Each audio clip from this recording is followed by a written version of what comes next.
Vlog on a blog. Tomorrow's news today. Get to the truth.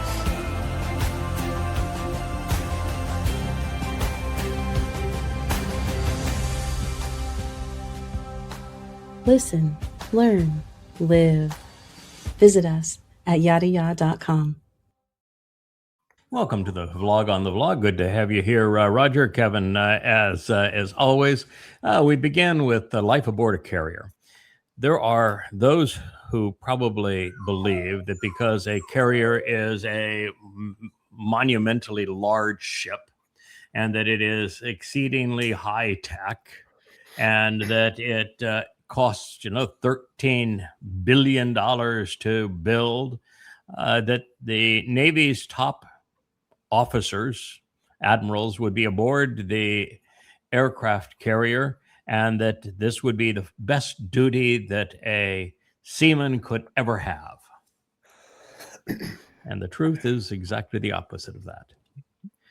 What the Navy came to recognize is that submarines not only carry death for the entire planet, and that submarines, boomers, are the only surviving implement of war that America has made that will survive any conflict with the United States or with Russia.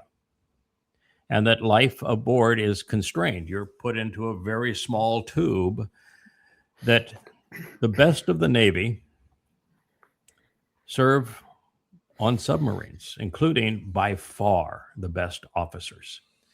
That it is the high draw.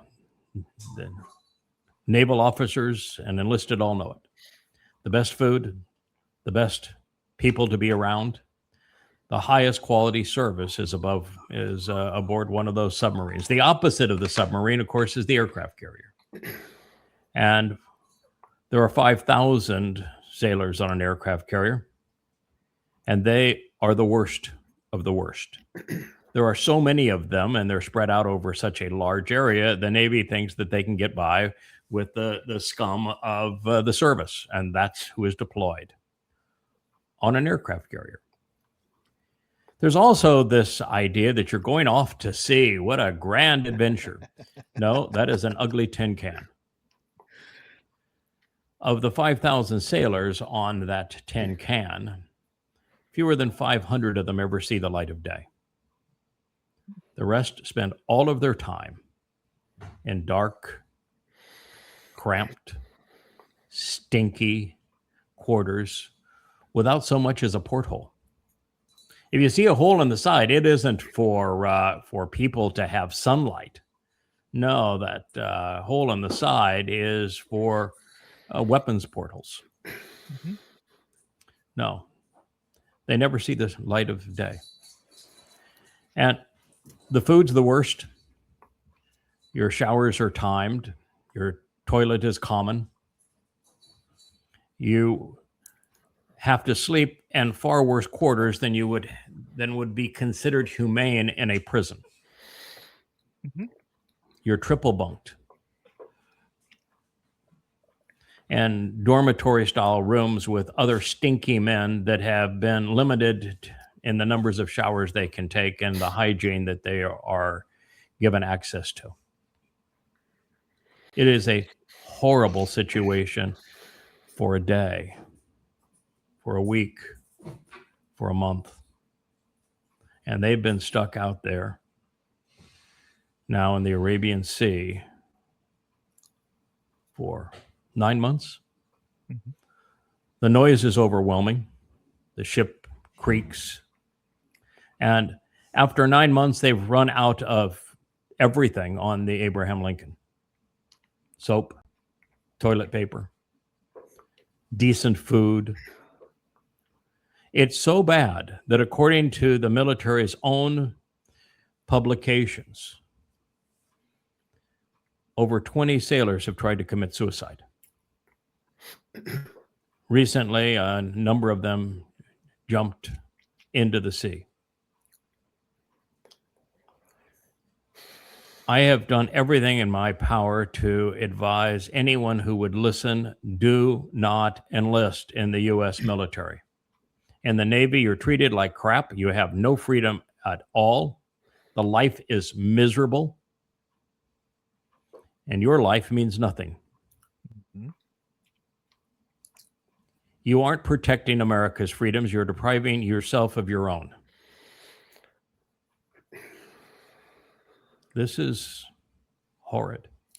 And the man subjecting them to all of this is Bone Spurs, who got 6 deferments from the Vietnam War. And I want you to know that 9 months is nothing. Because as we will continue to discuss this war with Iran, as I foretold 2 years ago, has no end. Mm-hmm. It cannot be negotiated. It cannot be settled. It cannot be won. And it cannot even be abandoned. This is the worst possible situation. It cannot be abandoned. It cannot be continued. It cannot be won. And there's no way even to surrender. Literally, there is no way out. And every option is either horrific or worse. What do you think there, Roger? To rough an assessment? What you say is absolutely correct. I'd just like to add a couple of things to that. Please. I've never been in the military, but I know people that have, and I've hired people that have, and I've talked to them about this very thing. There's something called hot sheeting. That's where the same bunk is assigned to 3 guys, each have your own sheet, and you rotate into the bunk to sleep in it. So you're sleeping in the guy's sweat, his urine, whatever's going on there. You're sleeping in that. I've worked on boats offshore and spent time out there in the accommodation there. And I can only imagine it's quite a bit better, but it's still poor accommodations, even there. Yes. And the food it depends on where you go, but the food, it can be good, it can be bad. But there's one thing that I learned offshore, and that is when you're on a boat or a barge or a vessel doing work out there, there's one rule you must never break. You must never, ever piss off the cook. because he's the one that runs the boat. The captain just steers it. Cook controls it. And if you make him mad at you, it's going to be a miserable time.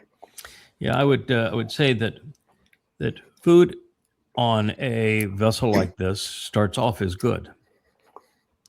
It then goes to tolerable. And after a month deployment without going ashore, it gets to intolerable. After 9 months, it's inedible. That's where they are. Now, do they have means of resupplying it? Say yes, but even then, the resupply ships really have nowhere to go because America is completely boxed out of where it had all of its bases in the Persian Gulf. So they've got nowhere to go. This is criminal.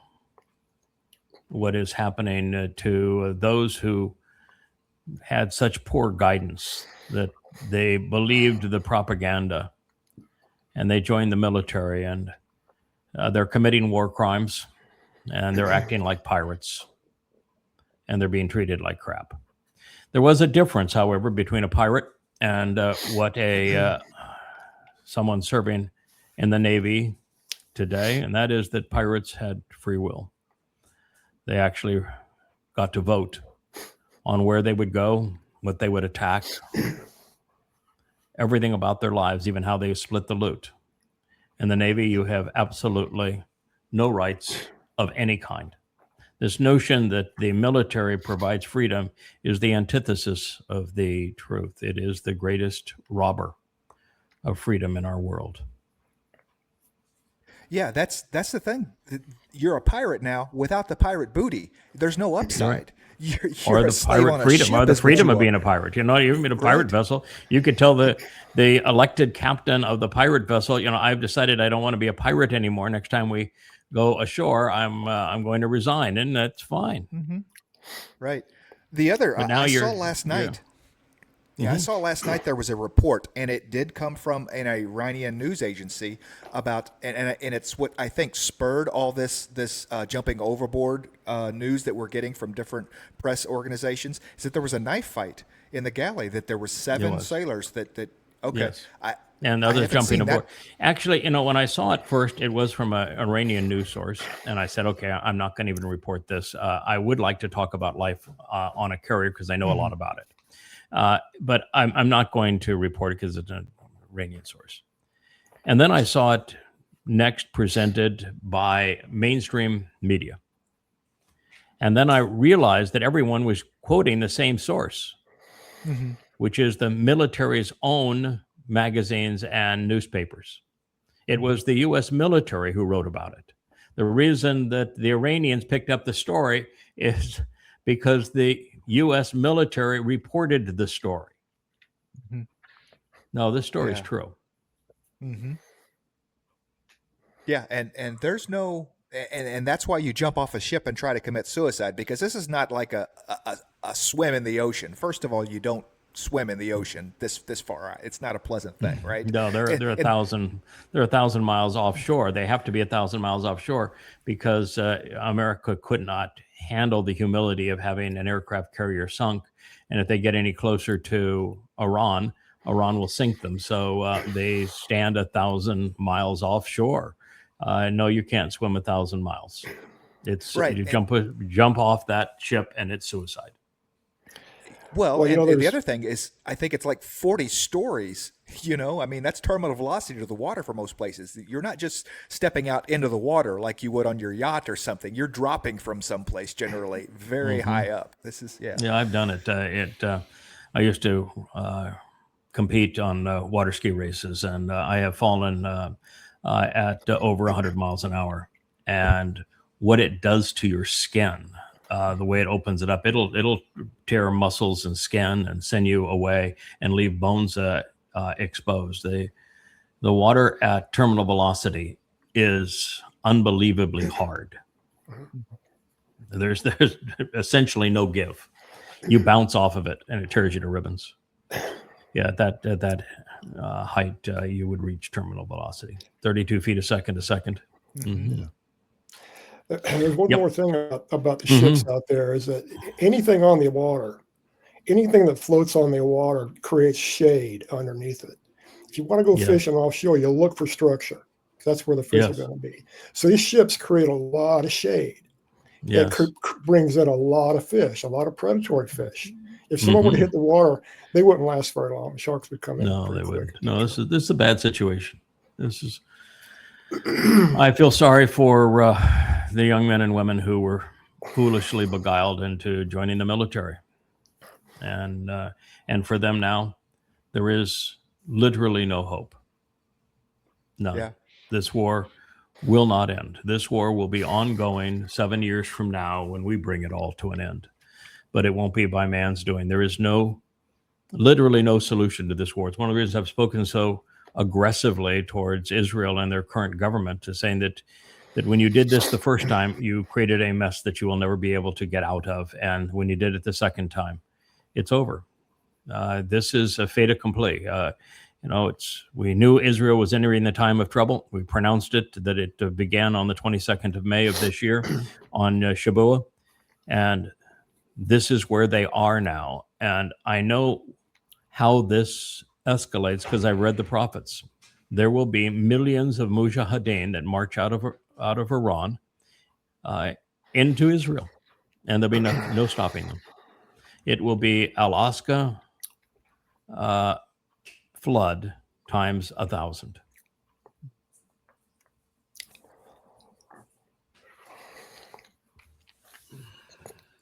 All right. They're trying. Palestine, verb. Taking something that isn't yours and shamelessly pretending it belongs to you while playing the victim. I Palestined this nest. Well, it's at least a step in the right direction. But let's be clear. Palestine is a vulgar ethnic slur, and it is an insult to history. Anybody who uses it, and the sad thing is that returning Jews used that term because that's what the British referred to it based upon the vulgar slur of Hadrian. Anybody who uses it at any time, including Netanyahu and Israeli politicians and the IDF, the Israeli media, anybody who refers to Palestine and Palestinians is cursing and condemning Israel.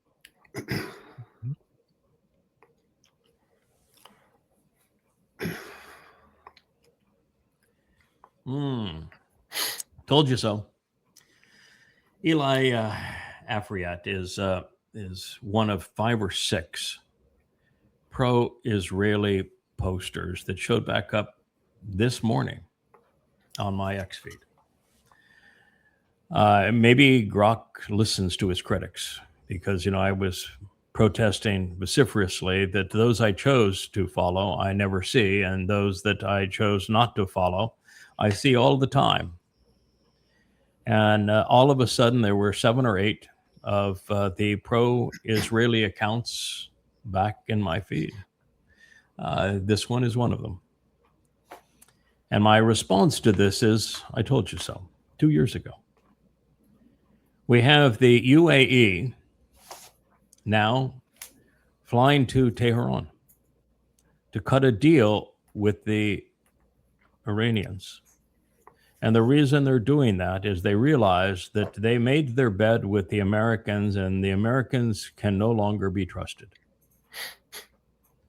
And there isn't a single Gulf state that is capable of defending itself, even with huge military investments. Why? Because the Muslims that live in those states are not willing to fight and not capable of fighting. And they are not capable of operating the equipment. So they have zero defense. And so they're egomaniacal thugs with flags, pretending that private estates that are protected with American blood, had been protected with American blood, gives them some autonomy in this world, some credibility in this world, and it doesn't anymore. They've been exposed, naked, bare, including Mohammed bin Salman, who had the 7th or 8th largest military in the world and never fired a shot in self-defense, not one. And so they know they're in real trouble because America's never coming back to those bases. And even if America were allowed to come back and would rebuild those bases, which is not going to happen, America could be relied upon to the extent that it was relied upon the last time, which was when America decided to attack Iran. It told everybody in those bases to leave those bases. They abandoned their client. And there's no purpose in the petrodollar, and somebody saying, I'll sell oil in dollars and I'll reinvest those dollars in U.S. treasuries to keep up the petrodollar Ponzi scheme, if you're not getting the protection that was promised as a result of that scheme. And that protection is gone. And they're now in a position where Mr. A-hole there that is a money-grubbing asshole, talking about the guy on the right. The guy on the left is probably missing an arm and a leg, and his face has been mutilated, and it's a tragedy what has happened to him, but he had very poor parenting. Both of them represent an exceedingly disgusting religion. And the guy on the left, as a Persian, has a nation that's capable of fighting, capable of being inventive. They invent and manufacture all their own weapon systems. The guy on the right knows nothing. He would be a goat herder if it wasn't for the oil and gas underneath their lands and the Western alliance that created the petrodollar system to enrich him and protect him. But he is not much more than a goat herder. Yeah, it's typical Muslim ideology. It's if I can't kill you now, I make a deal with you so that maybe I can kill you later. That's what's happening here. Well, these are Muslims and Muslims. Mm-hmm, yeah. So they're really not as interested in killing each other as they are making certain that their interpretation of Islam, man on the left, is dominant, and that they're not threatened again. And it was the man on the right who doesn't give two shits about Islam. Mhm. Islam for him is the same thing it is for MBS. It's a means for him to claim that he has his God's divine right to rule over his people and be a money-grubbing thug and kill anybody he wants. They use the religion. The guy on the left actually believes the religion.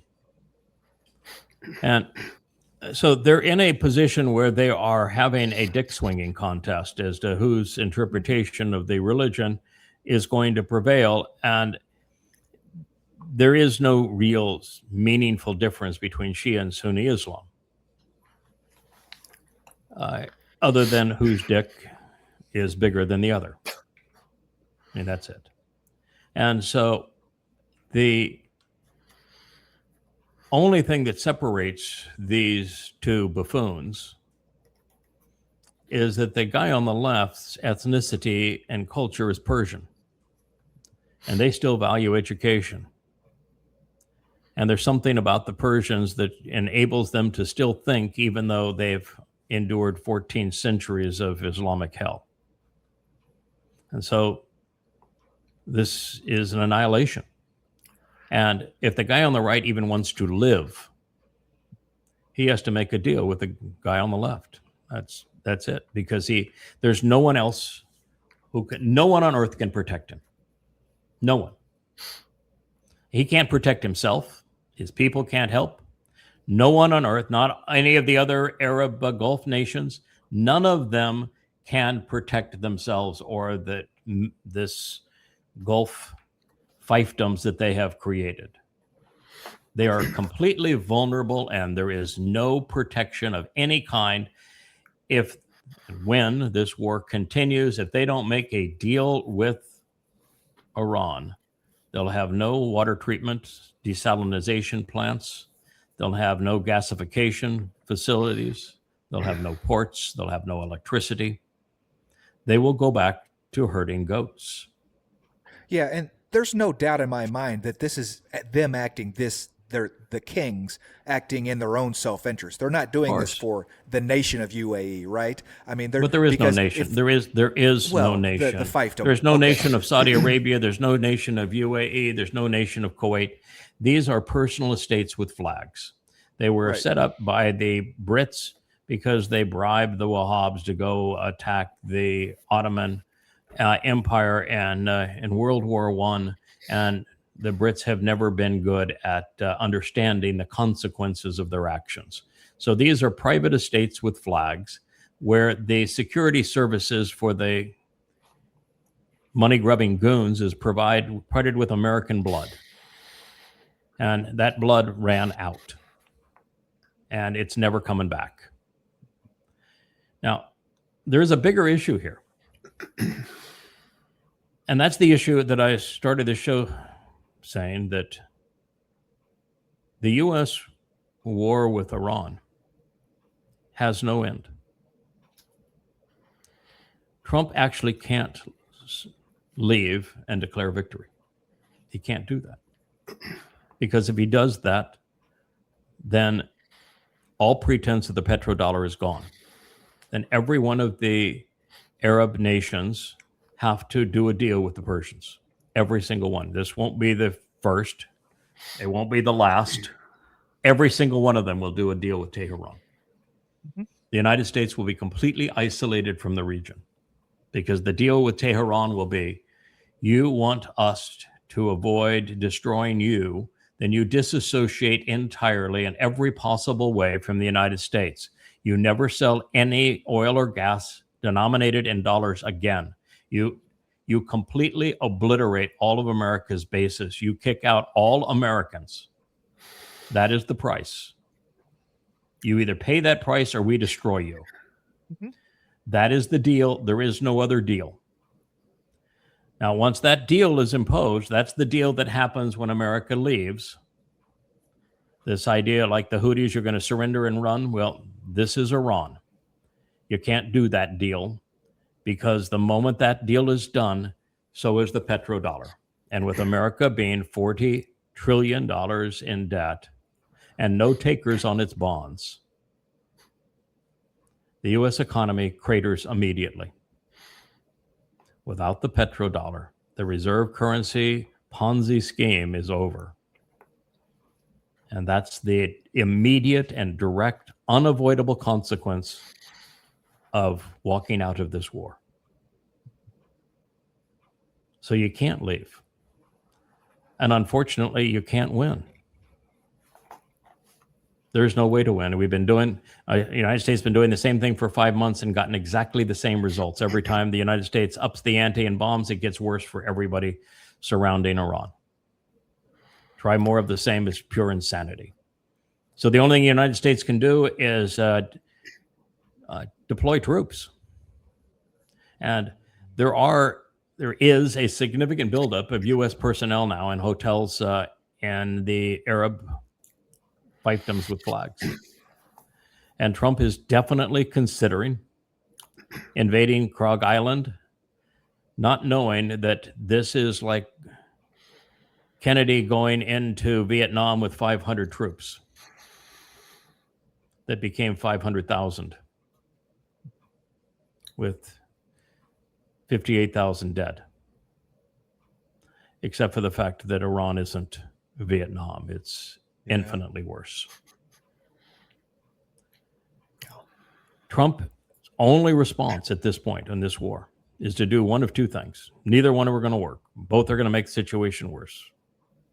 One is he ups the ante and he invades Krog Island, which means then he will have to invade the coast of Iran to protect the troops on Krog Island, which means that he has to invade the Zagros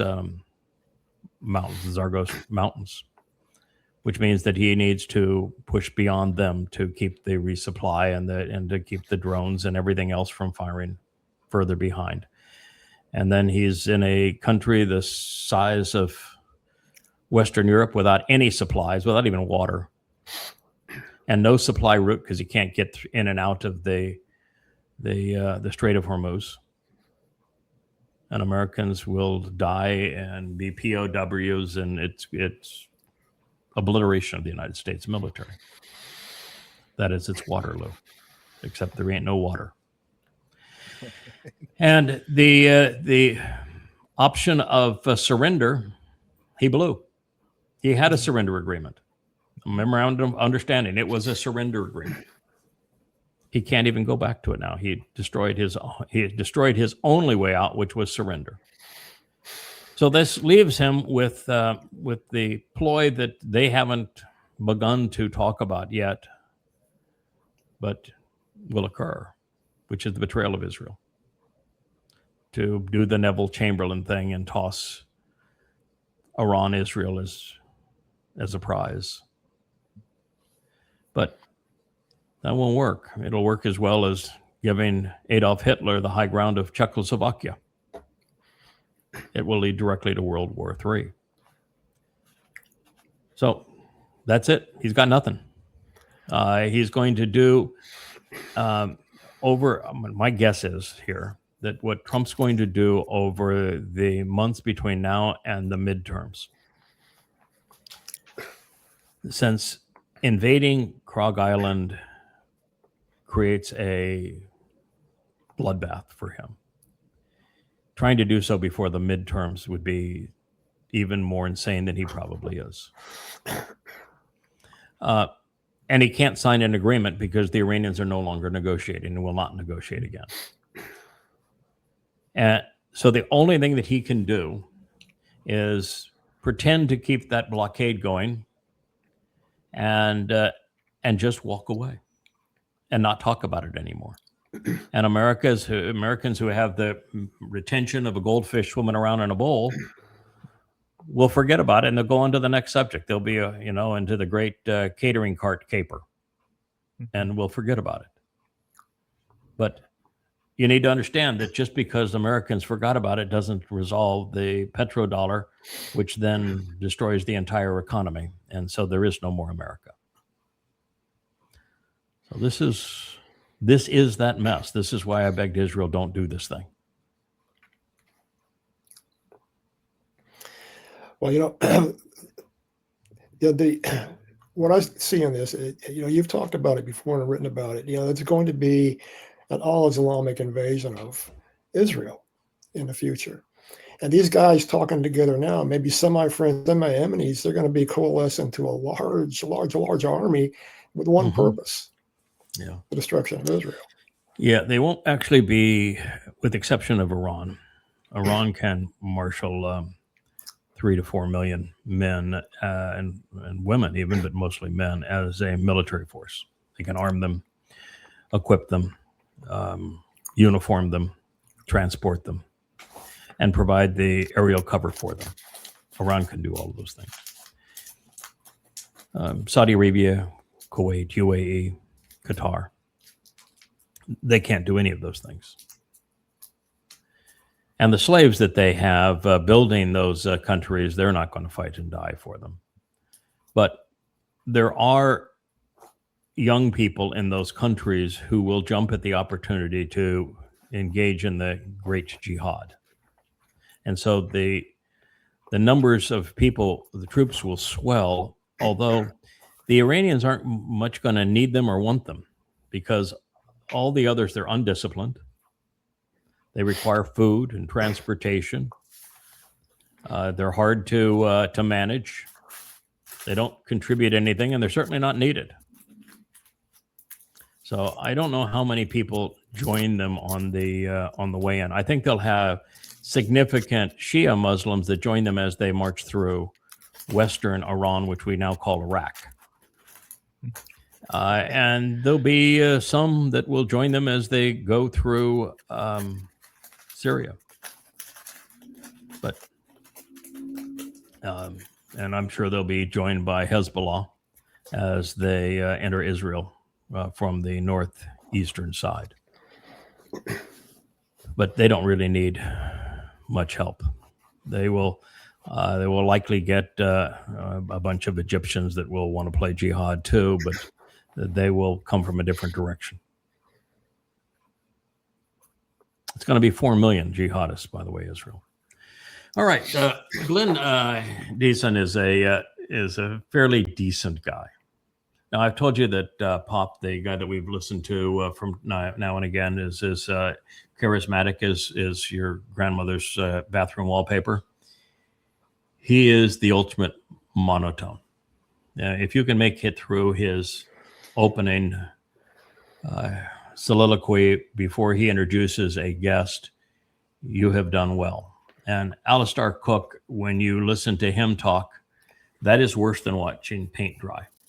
But he is he's fairly erudite, and Glenn is exceedingly well educated. He's a brilliant fellow. And so I do, on occasion, listen to his show, although some of the times you just go and you say, oh, God, the guest you have is so anti-Semitic. You just need to stop this. This is not working anymore. Well, in this particular case, the message is that this is the end of diplomacy. And that's the theme that I want to keep on reinforcing in this program. There are no more deals. Nowhere in the world. There is no more diplomacy. Deals and diplomacy are dinosaurs. They're relics of a bygone era. Russia knows that it cannot negotiate a deal with the United States because of Trump, and cannot negotiate a deal with Europe because of its leaders. And so there will be no settlement in the Ukraine proxy war against Russia. The Ukrainians have passed legislation that says that there'll be no more dealing with Donald Trump.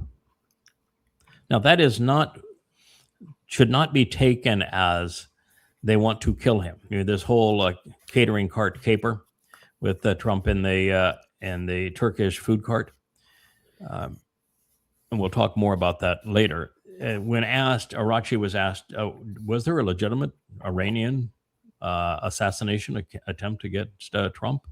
He says, are you crazy? The most effective weapon we have against the United States is Trump. He's doing more damage to the United States than we could possibly do. No, we're not trying to get rid of Trump. We're just not going to talk to him, but we're not going to get rid of him. Are you crazy? No. But diplomacy is gone. We have gone back to the days of war. We're in like 1910 Europe. The powder keg's about to be ignited in World War I, and the idiots are so stupid that they'll usher in World War II. But now it's World War III. It's the only difference. So the day of the deal is done. There will be no deals. The deal of sending actual trained diplomats is over. Right? I think there's two of them left in the world. One is named Arachi, and Lavrov of Russia is the other. They're it. It certainly isn't little Marco. Oh, yeah. China's setting pretty good, too. They are right in the middle of it without having to do anything, to fire a shot, to do anything. Yeah. I don't know really how to quite ascertain Chinese diplomats. And the reason is because they don't stand out individually. Mm-hmm. They aren't men educated and equipped to convey a message who are comfortable on their own feet. As Rocky, brilliant, articulate, well-educated, he's got the JFK Kennedy-esque quick quip for everything.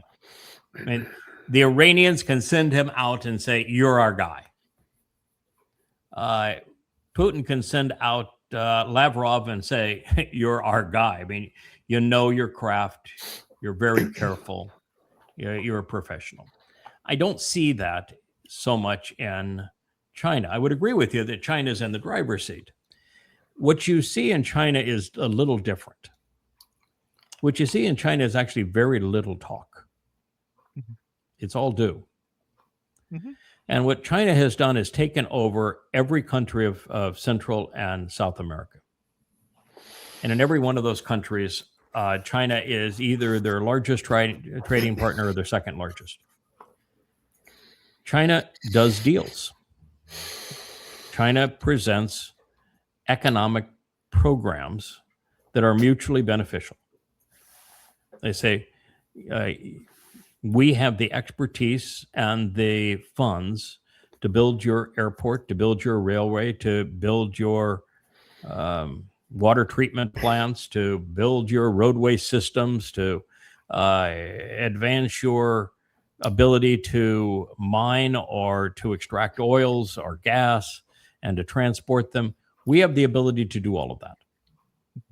We have the know-how to do it. We're the best in the world at it. And we have the funds to finance it. And so we'll make you a deal. We'll come in and do those things, and you can finance them on a fair interest rate. And if you pay off that note, they're yours under the agreement. We can continue to use them with you. And if you don't, they're ours, and we will use them as we see fit. It is a fair deal for everybody, no matter how the payments go. And it has put China in a position where it is the de facto economic leader of Central and South America and almost all of Africa and Asia. So China does. They don't so much talk. Iran, Arachi and Lavrov, they're masters of words. China's not a master of words. They're a master of building. Well, and the other side of diplomacy is it takes two to tango. So when you have these idiots in the UE and then you have Satan as Donald Trump, it's very hard to be diplomatic whenever you can't find a tango partner that you can be diplomatic with, right? I mean, listen, Russia did everything they could to resolve the differences between NATO, Europe, and the United States without war. And they found that they had no diplomatic negotiating partner.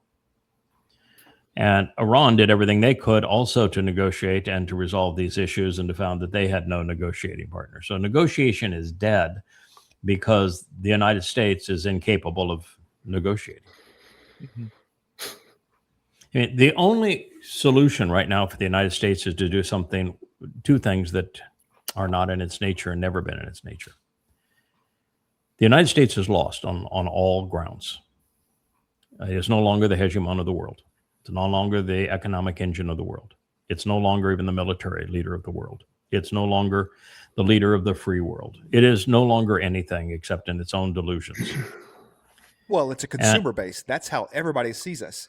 We're a consumer yeah, base. but when your economy is, your consumer economy is based on debt, and you have no one to buy your debt, and the Ponzi scheme of the reserve currency is gone, you're not a consumer anymore. There's nothing. Well, and so the only thing that America could do is to close all of its overseas bases, 88 of them, essentially shut down its military, go from spending $1.5 trillion to spending nothing, to shut down the CIA and the NSA, to do what China did 40 years ago, and that is implement enterprise zones. Give men and women the opportunity and the responsibility to build things again. It's enterprise zones, free enterprise, no socialist restrictions of any kind. And then to tell the world, let's all meet in a neutral place. China, Russia, Iran, the United States, other stakeholders, India. Let's all meet in a neutral place, and let's come up with a new way of getting along without war, where we all have needs, we all have responsibilities, but no one uses their currency as a weapon. No one threatens anybody else anymore. That requires a humility that America does not have. And it requires wisdom that America does not have. So America can't do what it has to do to survive. And the sooner it were to do that, the less painful it would be, but America doesn't have the wherewithal, which means that we were right. This is the time of trouble. America is going to falter and die. Yeah. Well, they don't gain that humility. They don't gain that incentive until they hit rock bottom. No one changes for change's sake alone. Change is always, But America doesn't even change when it hits rock bottom. There will be some Yehudim, perhaps, and maybe some relative number of Goyim who will fit into a remnant in the end. But America's death is imminent, going to be violent, extreme, and self-induced. Yep. There is no savior. You know, when Yahowah wrote about America, you can go to the next slide. Go ahead and go to the next slide. When Yahowah wrote about America in the 18th chapter of Yahowah, defining us egotistically, our projection of a military force, our interference in everybody else's affairs, the tendency to be drugged as a people, he was right. He was right. America is exactly as it was painted by the prophet Isaiah. It's despicable. This is in response to Trump's pronouncement yesterday, where he said, I think it was day before yesterday, it was when Bobblehead Girl, have you seen the video of Bobblehead Girl? Uh-huh. You know, she's one with a little scarf around her neck, and the hair that comes in, she looks like a bot. And she is the highlight right now of social media. And she's going to be the new press secretary, they say. Bobblehead girl. And you can actually buy her for your dashboard. You know, you can buy it. She comes in a bobblehead form. Perfect, right? People are having fun. Who knows if she's a real person or not? I don't even know. But in that press conference, Trump, who fell asleep and then farted himself back awake, and RFK, who is proposing a ban on vaccines based upon the long proven false reporting on the MMR vaccine, which has been completely discredited. So he is trying to make certain that the babies that are not killed by the Marxists and the 10 states that have up to birth abortions are killed because they no longer have vaccines. And he's sitting there, his hands are just going like this. I mean, he's big a mess on the outside as he is on the inside with his brain worm that causes him not to be able to speak. And Trump farting himself to sleep, and then you have bobblehead girl. In that same disastrous experience in the Oval Office, he made this statement: the U.S. has total control of the Strait of Hormuz. I think we'll keep it. Correct. Our naval blockade is being called by everyone a wall of steel. That's everybody in his head. Everyone calls it that. Yep. And Iran can do nothing about it. Iran is all talk and no action. Actually, Iran is no talk and all action. Mm-hmm. The bully of the Middle East is no longer. You're right. You've had to leave. You've been booted out. But this little chart I thought would be an interesting way of underscoring the idiocy of Trump's statement. That downward plunge of the red line, that was Trump's doing. That's the transit through the Strait of Hormuz. Yep, you're really doing a great job, pal. Keep it up. The whole world will starve.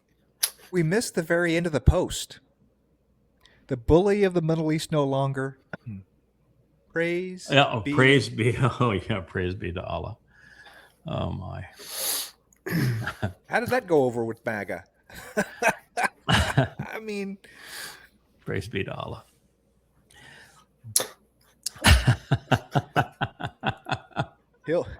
He'll say anything. Praising himself. Boy, the demons that are running around in that man's brain. Oh my. Satan incarnate. There you go. Praise be to Allah. Yeah, this looks. I don't know what these numbers on the side are. Is this 100%, 20%? I don't know what those are. It's the tonnage. Okay, tonnage. I think it's tonnage. It's volume, so it'd be tonnage. Okay. It could be numbers of actual, because that number is also, if you look at 100 ships per day, that was between 1 and 200 ships per day was kind of the average transit in the Gulf. So it could be that it's tonnage per day or it's ships per day, but I think it's tonnage. Doesn't matter which one it is. It just shows that it was pretty consistent going through the Strait of Hormuz and in 2025 and come 2026, nothing. I would be curious to compare it to the 70s, because the Strait of Hormuz was the issue under Jimmy Carter, wasn't it? That there was no oil coming out at that time, and that was the oil embargo. There was. It was a little different. The embargo was of the United States for the 2 wars that the Muslims lost. The 6 Days War in 67 and the Yom Kippur War in 72, 73. Those 2 wars that the Muslims lost pissed the Muslims off. So they decided that they would retaliate by cutting off their own arm and having a fuel embargo for the United States. It didn't turn out very well for them or for anybody. And certainly America should have learned that, that this petrodollar scheme that Nixon had created just 10 years earlier was a real loser. And so it was just an overall embargo of the United States as a response to the 2 wars that the Muslims lost in trying to destroy Israel.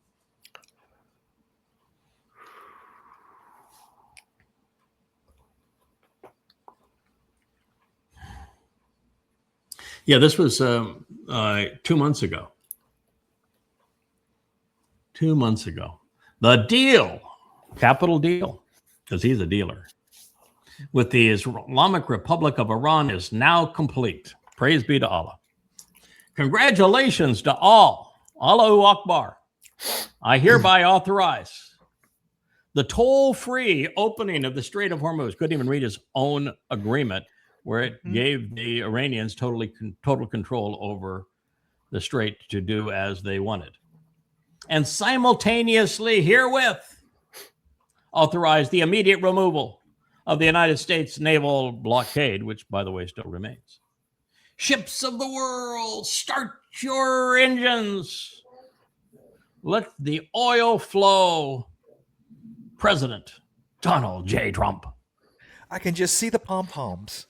I mean, and yeah, diaper bag girl Ava Braun would have hers. We would have had KKK Barbie back in that day. She would have had hers, but she evidently got pissed off as Trump choosing to sneak out with diaper bag girl and his personal bottom wiping valet, and leaving her and the other White House staff members to die on Air Force One as decoys. She didn't think that was fun, so she resigned yesterday. Right. Anyway, the pom-poms would have been going, and fireworks, and this was right before, not too far before the 4th of July and the big 250th anniversary. Oh, he was so proud of. And then then he signed the agreement in the Treaty of Versailles Part 2, and then we read it. We went through every point of that 14 points of the Memorandum of Understanding, and it was a surrender document. Yes, got nothing. Gave up everything. And so Trump welched on his own deal the following day. Donald J. Trump.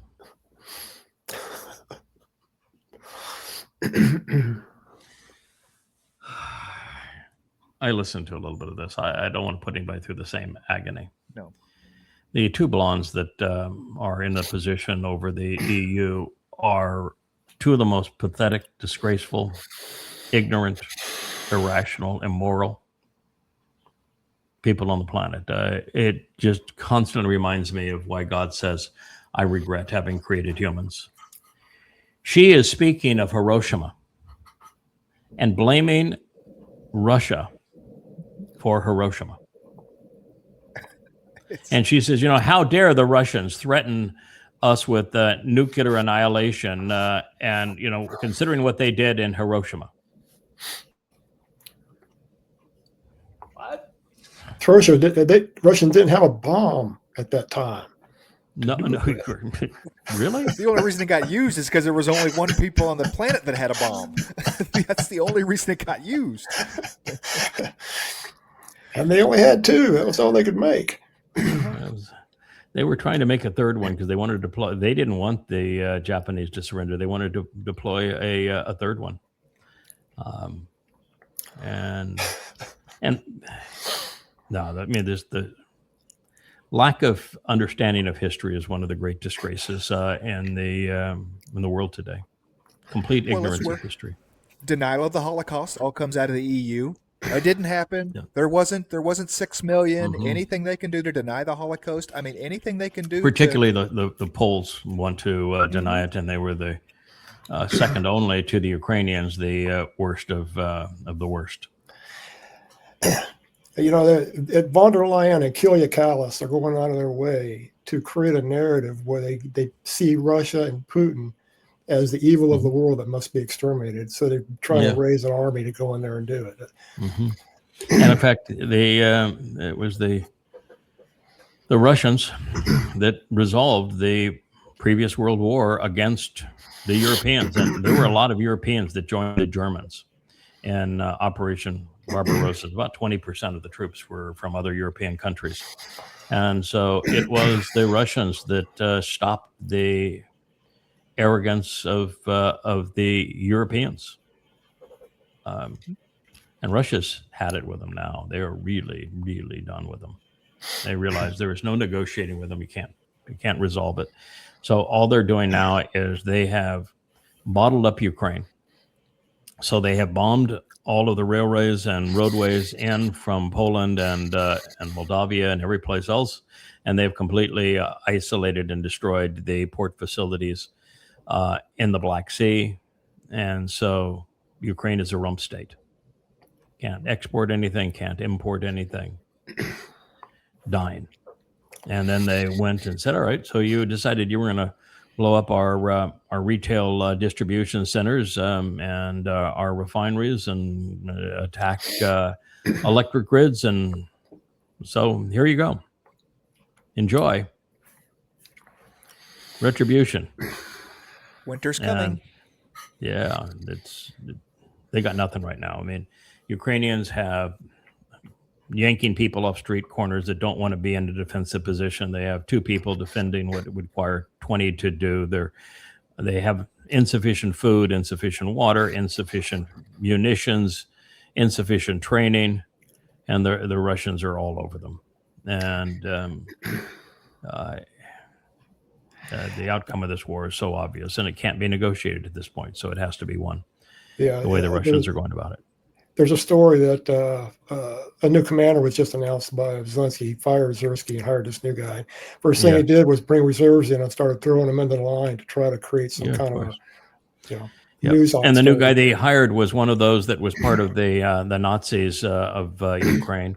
That immediately after the coup to overturn the popularly elected government by way of the United States and using American weapons, went off into the Donbass area and shot up a bunch of ethnic Russians. He said every Russian should die, and he's the new head of their military. My guess is he won't last very long. Nope. But Zelensky is not going to last very long either. Yeah, this is true. America's trapped. So here's a guy who just said, "Can you?" And the fellow that we're seeing just the top of his head there, he is one of the more patient, methodical spokespeople on the issues in both Ukraine and in Iran. He's a very thoughtful guy, and his basic pitch is the same that I'm delivering. America's trapped. It cannot even leave. You can't even leave. Because leaving craters the petrodollar, which destroys the United States. It cannot stay because the status quo is unsustainable and it's massively destructive. An escalation with an invasion or nukes is World War III, destruction of the world. And makes everything far worse. And now there is no opportunity for a negotiation because he blew that up. Nothing left. What is going to be so bad that it's a distraction from the Iran war that make people forget that's even going on, or it's at a stalemate, or we lost it? What could possibly? I mean, we're past Epstein files. We've got the new Attorney General, so those are gone. They're erased. That's gone. Right? Oh yeah, the Epstein files are gone. You will those files that have been hidden and not disclosed that are the most incriminating of Trump will never be seen. He hired his personal goon to destroy them, and he has given that goon clemency so that he will never be prosecuted for it. And they're going to destroy all of those files. So there's no reason to distract from the Epstein files anymore. So now what Trump needs to do is just from Iran. Yeah. So now what he needs is distraction from Iran, and anything that's a distraction from Iran is a win for Trump, because Iran it's over for him. The Iran war is ultimately why he has to leave the United States in 2030. There's just nothing left for him. Because the midterms are still months away, so we can't really ramp up election fraud further. I mean, the only thing he's got is, are we going to take over, Minneapolis is played out. Where can we send ICE to go, shoot some people and get some people in the streets and distract for a month or two, 6 weeks of ICE nonsense. Where's the play? Internal chaos, economic collapse. Well, sure. We'll bring in martial law, and you can taunt Americans to the point where because particularly Marxists are violent. So you can taunt the Marxists and the Democratic Party to the point that they will lash out, and that will justify his bringing in the military. And, America's going to be bloody. Yes, Roger? I was going to say Rubio's counting on the whole Cuba thing to go down so he can be the governor of Cuba. The president Yeah, of right Cuba. now he's prime minister of Venezuela, but that's not working out so well because Trump is stealing all of the oil revenue. They were unable to get any company anywhere in the world to go in and drill or maintain or restore any of Venezuela's oil capacity. So it's on fumes at the moment. And the money that is shipped out, which is negligible, I mean, it's in the tens of billions of dollars, but negligible by scope of a country and what it previously was, Trump is confiscating. So being prime minister of Venezuela is not a very good gig. Now he'd like to be prime minister, I guess, of Cuba, but that's not much of a gig either because there's nothing there either. So I don't know what's going to happen with little Marco, but little Marcos should be feeling really shitty because diaper girl Ava Braun and the diaper bottom wiper, the butler, were chosen over him for protection.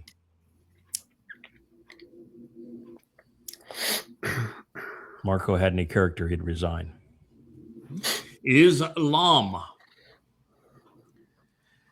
Murdering people since 610 AD.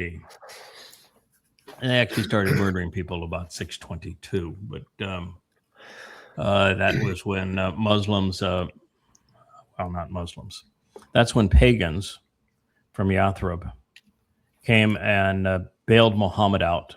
Muhammad had been run out of Kaabaville in shame because of the satanic verses and because of the joke of a donkey mule ride from the Kaaba to the Temple Mount to go visit Allah after going through hell.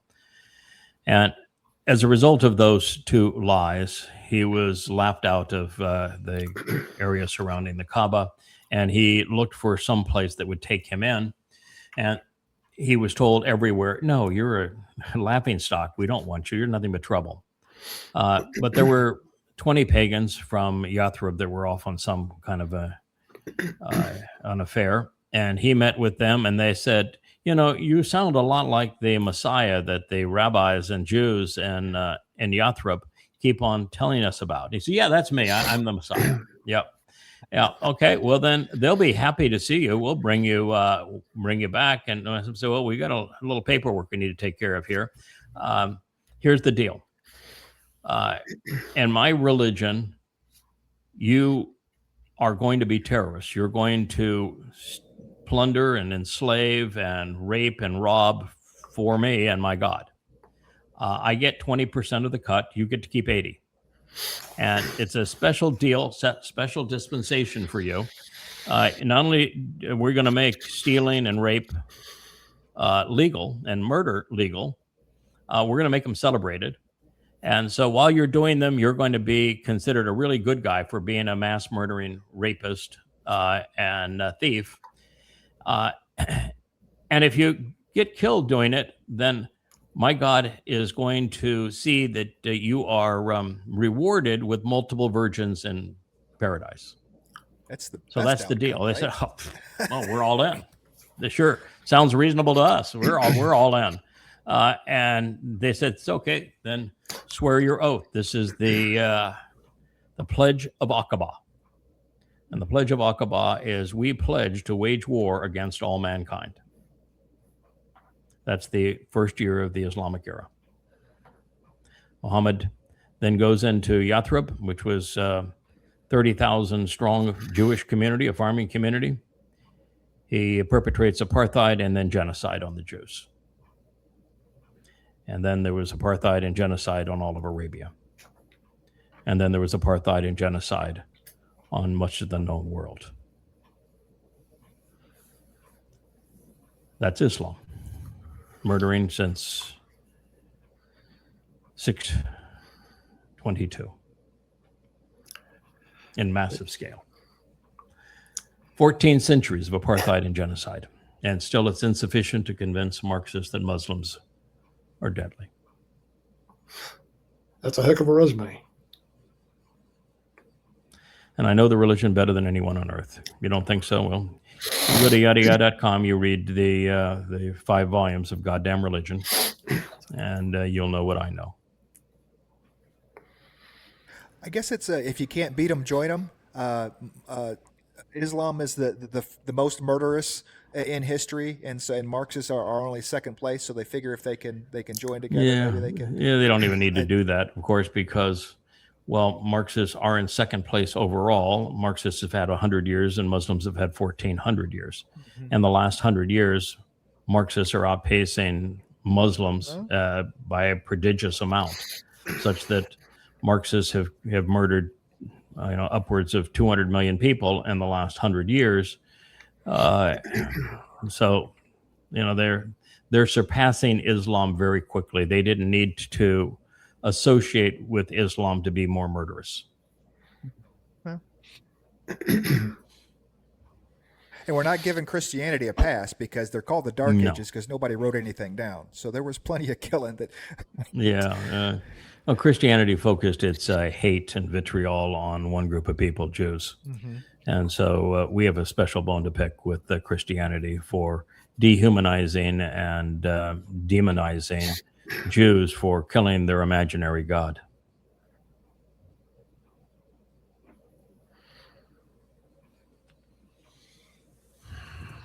So Robin is one of those pro-Israel accounts that I used to see every day, many times a day.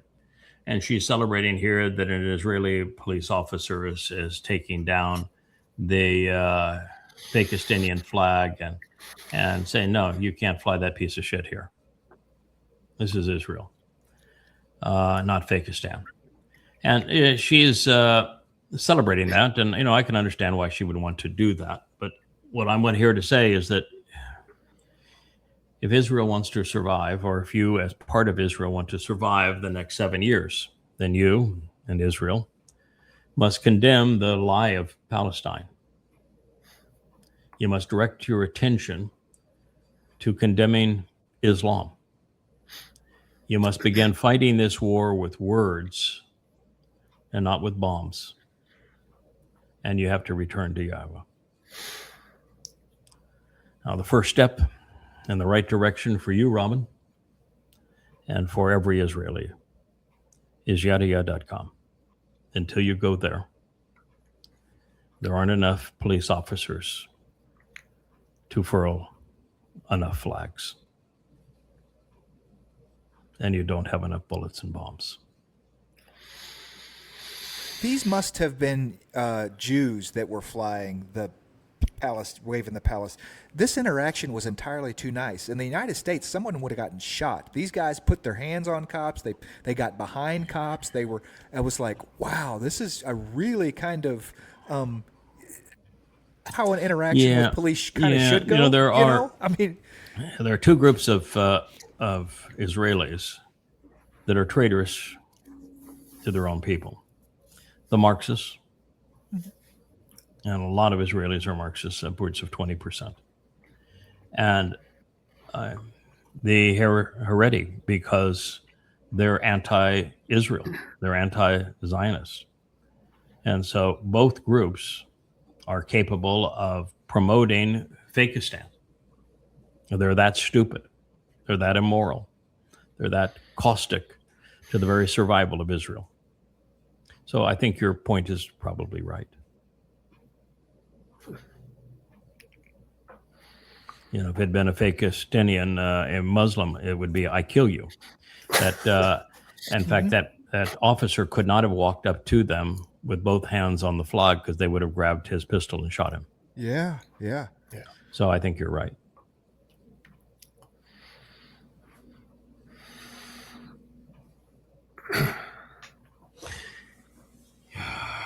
Yeah, this is a textbook in Lebanon. They're talking about the great victory of Islam. I kill you. Beheading Christians and Jews. Islam has been a death cult, savage. inhuman death cult for 14 centuries. It is the greatest plague in human history. And the world doesn't want to deal with that. And what did Yahowah say about ignorance? My people die because of it. Yeah. Yeah, and that's the problem.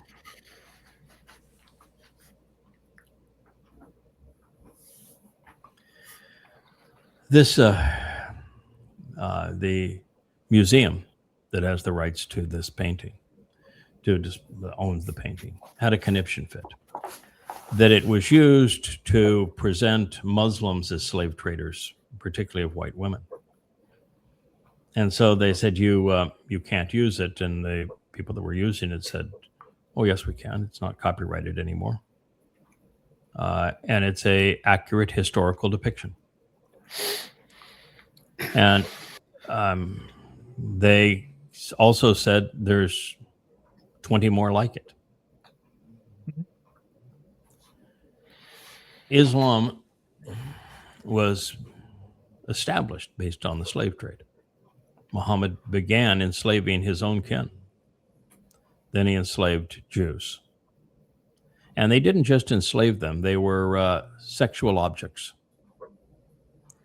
The women that were enslaved were raped by Muhammad and by his goons. Raped over and over again. Age didn't matter.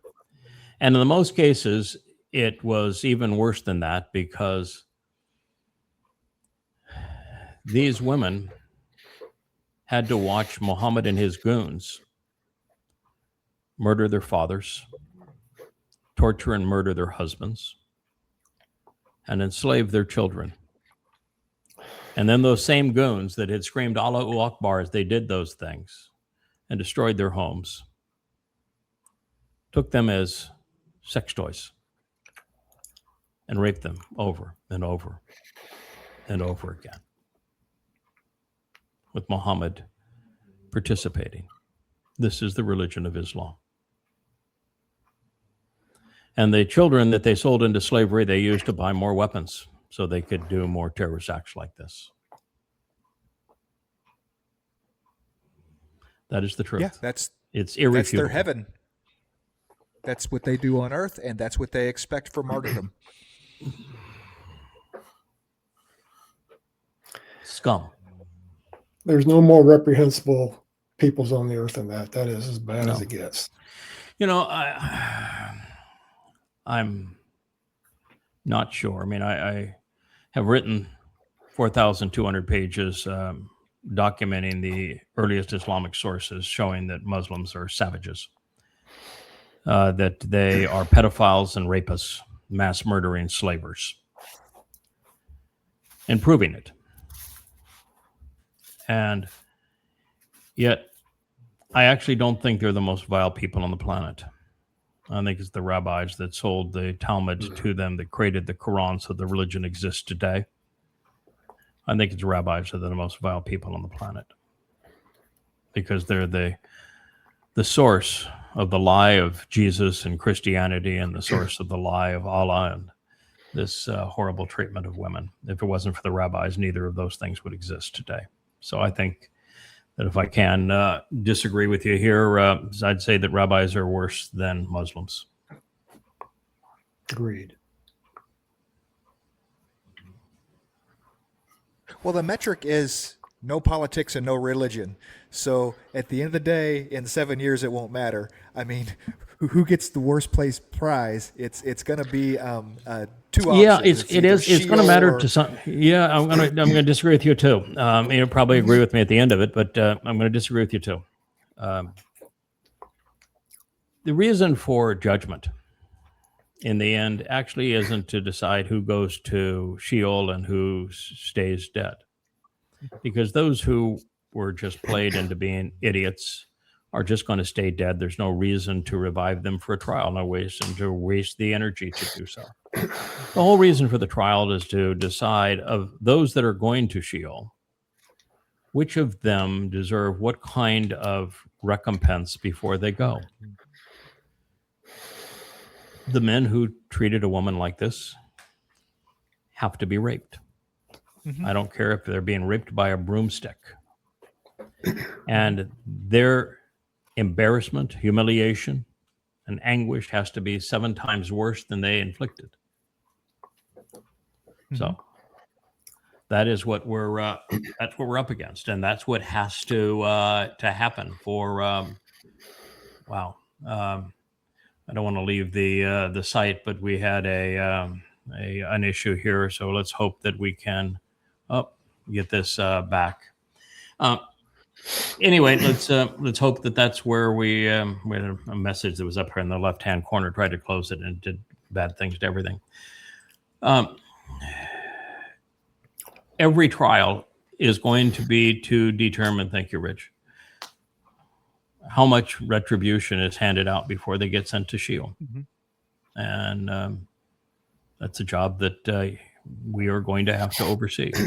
And so we are going to prioritize the worst of the worst. And the people that the bad things were done to have to know that recompense is happening as well, right? Correct. I mean, yeah, they have to have otherwise closure. It's point. Yes, yeah. That's no, the it's whole not point pointless. Of it, is to give No, them it's not closure. pointless. It's still pointed, and that God is fair, so that those who perpetrated this before being sent to Sheol, which is simply a black hole, where there no fires or no torture, just an internal prison, those being sent there have to pay a price for what they have done before they get sent there. That's the only way God can be fair. And of course, it is fair to provide closure for the women like this that were abused, so that they can see that those who abused them in this way were ultimately held accountable by God. So that is what we're going to do. And there will be a hierarchy. People like Eusebius, a name most people don't even know, is going to be in the top 10 villains of all time. Akiba, Maimonides will be in the top 10 of all time. Paul, Luke, and Mark, all in the top 10. Muhammad, most assuredly. Abu Bakr, his BFF, will be in the top 10. Now, of course, you're going to have Hadrian, Titus, Vespasian, Adolf Hitler, Stalin. There's a lot of candidates for worst ever. And I want to know the rabbis personally who sold their Talmud stories to Muhammad for $1. Right. I got a real bone to pick with them.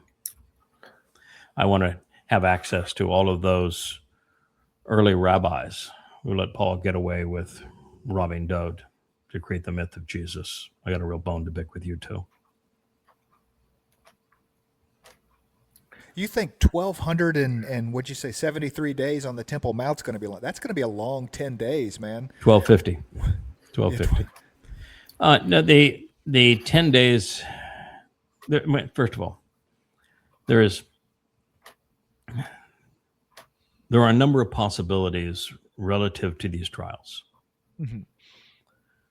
One of them is that in the 3 years that we have our working vacation, that everybody who has died previously, we can just go ahead and take care of them before we return.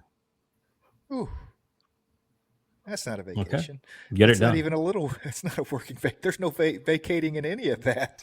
That's work. That's the nastiest of the work, man. Well, I'm here to tell you that 3.5 years is, when I say a working vacation, I think we just show up and say, okay, what did we get wrong? How do we correct it? What is your agenda going forward? How can we best prepare to meet that agenda? What would you have us learn? What did we miss that we just didn't perceive? I think that's how we began.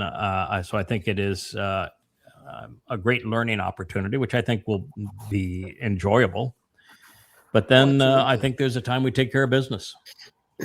Now, the second option is that all of the trials take place at a similar period of time, and they could take place either in the 10 days between Teruah and Kippurim, or at the beginning of Sukkah. And if that were to occur, then what you're dealing with is all of the Shabbat. There's a reason that Yahowah calls the Choder a Shaphat twice, and he says that I'm assigning the Shabbat, the heavenly host, to him. So we could work effectively together where I say, all right, I want you've got the records, got the receipts. Everybody that needs to have resolution, that's soul that's died, that needs to witness these things, I want you to roust them. And every person who committed the crime that requires retribution, I want you to roust them. And I want you to be prepared to present all of the evidence. And then what you do is you say, all right, there are millions of these spiritual implements. You establish the guidelines. This is what we're going to do. And they can do it all. And our responsibility is to oversee the most important of those trials. Our responsibility is to go in and out of other trials and try to comfort the victims. You know, our job is to orchestrate those who want to be given those directions and to manage the process. But you could have 10,000 trials going on simultaneously. Right. And we could move all of these trials off planet. And if we move them all off planet, then time will move at the pace we want it to move. So we could get it done in a shorter period of time than 10 days, just because we could slow time. It seemed the same for us, but not for the rest of the world. So there are other options as to how that will take place. It's above my pay grade. I figured that I've read what Yahowah wants us to do. I know what he wants to do. I'm prepared to do it. And I think that we're developing a team of people that are prepared to do it. You know, I saw another family presentation last night. It had 2 marks in it. A mark from the UK and a mark The international edition. From South Africa, and 2 others, a husband and wife, I think, with the 2 others. And they were doing a Yahowah book club. And I tell you what, it did my heart good. I mean, I don't know how we came up with this. I know how we came up with the idea that we should do this. And Roger, you've been a huge contributor to it. And of course, Kevin, you've been the biggest contributor to it because you're the glue that keeps it all together. But I remember coming with the realization that our job now was to prepare the covenant family for this job. That's going to be our job. And the only way I could do that is to get everyone in the covenant to earn God's trust so that he's willing to empower a team of people so that we can do this, because it's not one person. We're all responsible. We're going to do this together. And the only way that could happen is for others to step out and begin to speak. That's the only way that could happen. And so I came with that. Let's do this and challenge people to do it. And now we have that family page. And then you see something last night like that, and you just go, boy, was this ever the right thing to do at the right time? It's the answer. And so you want to know, how can we do it? Because we have a family, a team that can do it. I would trust Roger to oversee 1,000 of these cases. I would. So would God. I would trust Rich and Kevin to do the same thing. It's the right thing to do. Yes. In spite of how Yah was so frustrated with humanity, he still has compassion for his creation. I listened to the 2 mics last night, UK mic and South African mic. I'd trust them too. You know, I was listening even to Shannon interview Perry. And when Shannon made a comment, what he revealed is that he's reading the current material, that he has processed it, he is listening to these vlogs. He understands exactly where we have gone.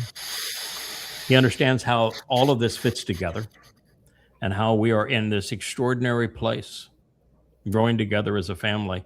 And the way he posed questions to Perry with that kind of insight, said, yeah, man, this is a man that's that has an outstretched hand that everybody just views as, boy, he's a nice guy. He's devoted. He's caring. He's personable. He's a man that walks the walk. He's also a man that thinks the think. Oh yeah, You bet. You bet. So this has been the best thing we've ever done. Yeah. So yes, that's how I think we handle it. But again, when in that process, God's going to do all of this, some of it at one point, some of it another point, that's his call. right. Our job is to do what we're doing, prepare the team to do it, to understand enough so that we can exercise good judgment, so that we can process everything in accordance with what God would want us to do, so that the more of us become many me's, the better. Not talking about many me as in me. I'm talking about many me's in terms of Yahowah, projections of Yahweh's persona. That's kind of what we want to be, is projections of his persona. Yeah, I think we're just going to kill people. He actually said it. That's one of the most amazing things that I think I'd ever heard. And here, over a year ago, we announced that he's Satan. Satan incarnate. He's going to be the most deadly man in the history of the planet. And the man affirms that we were right when he says, I think we're just going to kill people. I can remember a time not too very long ago where if a politician stood up and said that and it was broadcast, every newscaster in the world would be all over that. This guy isn't fit for the office. But now, he wouldn't. He'd be impeached the following day. Yeah. He wouldn't survive in office 24 hours. And now that's routine for Trump. He's projecting his real intentions. Yeah, he is. When the psychopath tells you we're going to kill people, guess what? He's going to kill people. He is killing people. Yeah, he told it that he was going to wipe out an entire empire. Going to wipe out every Iranian. Yeah, this is the guy that years ago said I can gun down a man in Times Square and get away with it, right? I mean, he literally thinks he can do whatever he wants whenever I want to, and you know, people are going to be okay. They're going to let me do it. Well, because he's in league with Satan. But I'm here to tell you, he loses. September 24, 2033. You're a piece of shit.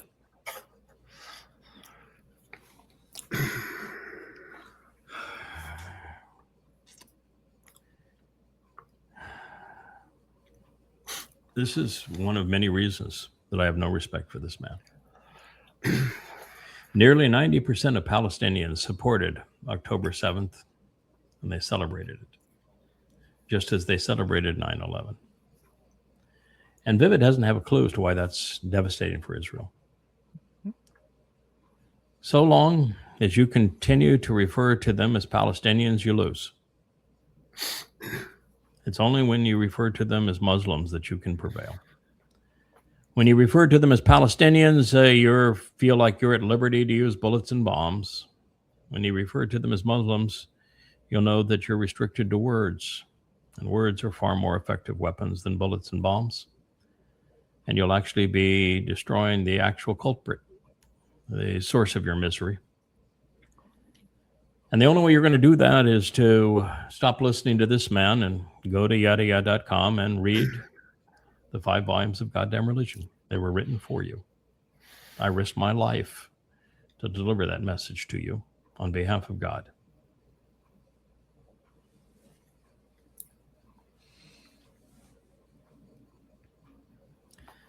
Can you imagine being stupid enough to write Islam on top of the wolf in sheep's clothing? That you are so ignorant that you think that this applies to Muhammad and not to Paul, who was the Benjamite? How in the world could you be that stupid? How in the world could you listen to what's called the Sermon on the Mount and remain a Christian because it condemns Christianity in every which way? Well, he was dumb enough to be a Muslim at one time. So how in the hell can you, under any circumstance, misconstrue the wolf in sheep's clothing to be any other than Paul, the author of the first 14 books of the Christian New Testament? And this is seriously deranged. Have I got Islam's something bad, wrong? but Islam is not the wolf in sheep's clothing by any stretch of the imagination. Islam is the spitting camel. Islam is the viper. Islam is the death cult of Satan himself. There is no disguising Allah and Muhammad. Paul wore the disguise. He pretended to be who he was not. He even said, to the Jew, I pretend to be a Jew. To the Torah observant, I pretend to be Torah observant, even though I'm not. To the Gentile, I pretend to be a Gentile. To all people, I am what I need to be to prevail. That's Paul. One that God himself said is the plague of death.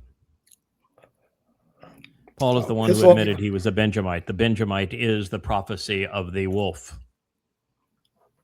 The wolf who dresses himself up as a lamb. It's Paul. This is Christianity.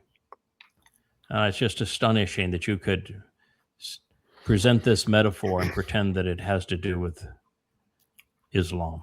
There are no sheep in Islam, and not even any wolves in Islam.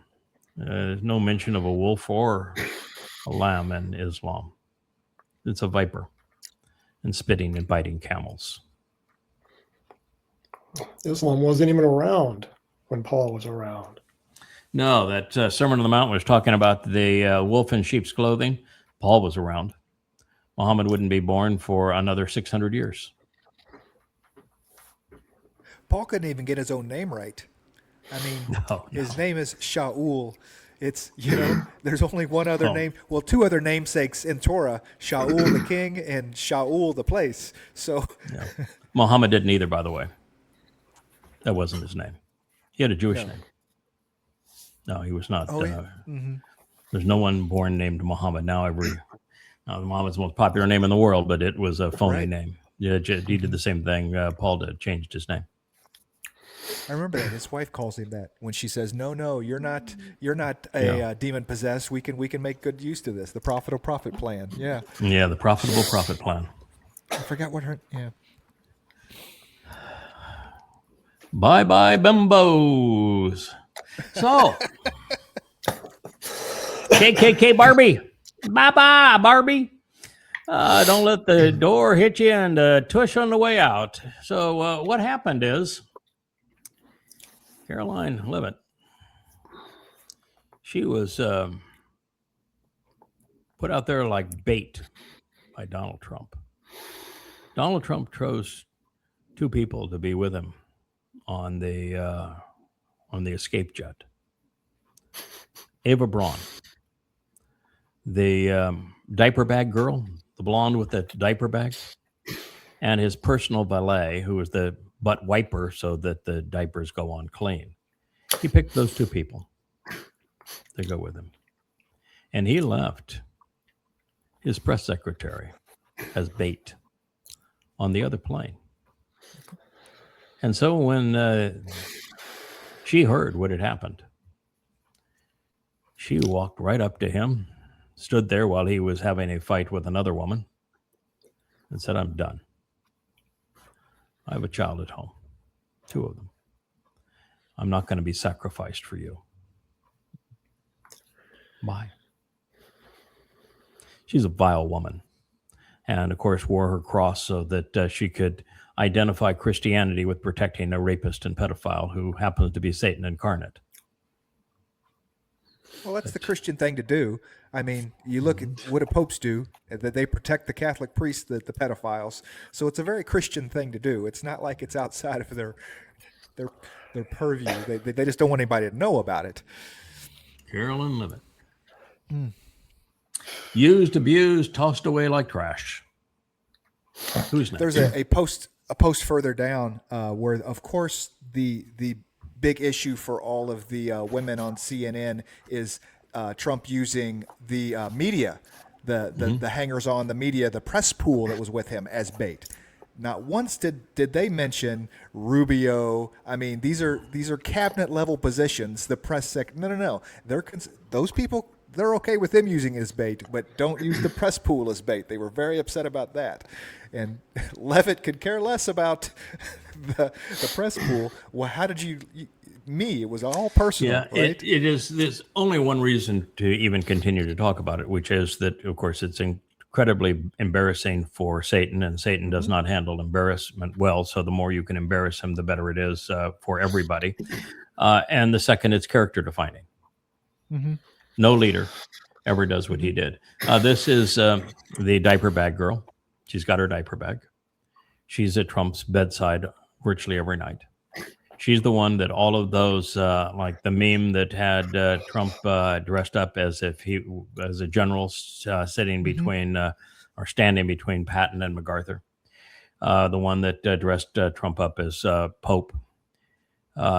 She's the one that presents him as the messianic figure and gives him all of the things that he needs for his tweets. So it was Trump who picked the blonde who prepares his tweets over the blonde who serves as the press secretary. And so the press secretary said, I don't need that shit. Yeah. Yep. Wow. The diaper bag girl and the valet. We have to change the diapers and clean the bottom.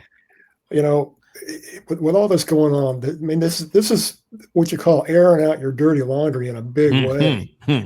What are the world leaders thinking about this? What kind of chuckle is Putin having over all this mess? And the rest of the leaders, Z. You know, I think actually the likes of Putin and Z aren't laughing. They've worked very hard to put their countries in a viable position against a tragic foe in the United States.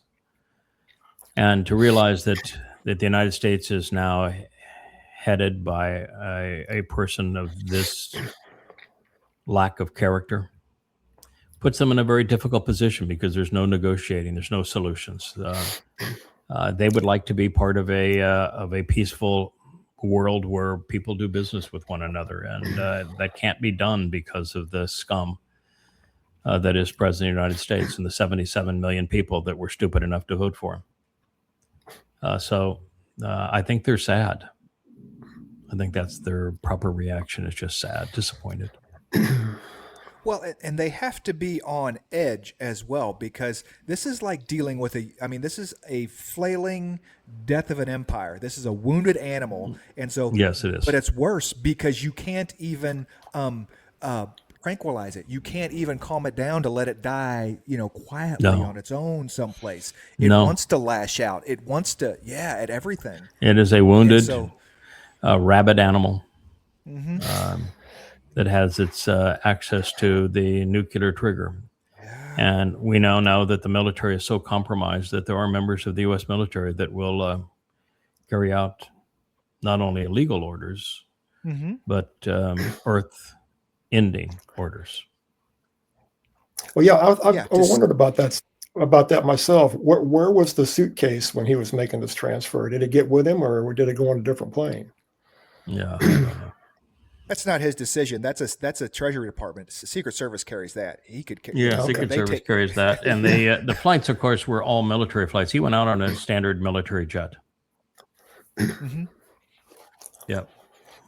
Used everybody else as a decoy.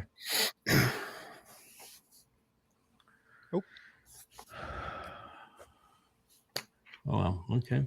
That one that you found, you can probably find your way back down to it. Yeah, it's nobody knows God better than me, and nobody is loved more by God than me. Trump is scum, but he didn't post it. No. He didn't post it. It's but the nature of X is that because Grok doesn't do any fact checking, and Grok served it up, somebody else will just feed it and replay it, and but no, it's just not true. He may know God is reasonably well. Satan does, not as well as I do or you do, but Satan knows God pretty well. But he certainly isn't loved. Hated, yes. Boy, I tell you what, today I was updating the Debatim presentation of the NACAR, Debatim 29, for Coming Home 5 as I'm doing my rewrites and edits to it. And remember, I made the point yesterday that God can hate somebody for their present behavior, and they change and return to them, and he can embrace them again in a loving way, just as a parent can with a child. Boy, that is all over that statement. So that idea of, I hated Esau. Yeah, well, hated past tense, he did. But he's the legitimate heir, and God's got to rectify this fractured family. And he's the man that's going to be brought back to do it. So there you go. It's all over the place. So God can love what he's previously hated. Yeah. Do you remember Trump's musings? That someone asked a question and he just gets real glossy eye and poignant, and he's talking about, I don't know if I'll get into heaven. Oh, yeah. I don't know if I'll be admitted to heaven. I'd like to think so, but I don't know. Yeah, right. I know. No, I can assure you, you're going to hell, pal. Assured, absolute guarantee, pal. But not before we take out and have you suffer tenfold or sevenfold for all the pain that you have caused. And since you're going to cause more pain than anyone in human history, it's going to be quite the ordeal. I mean, it could be 1,000 years before you end up in Sheol. Mm-hmm. Could be that long.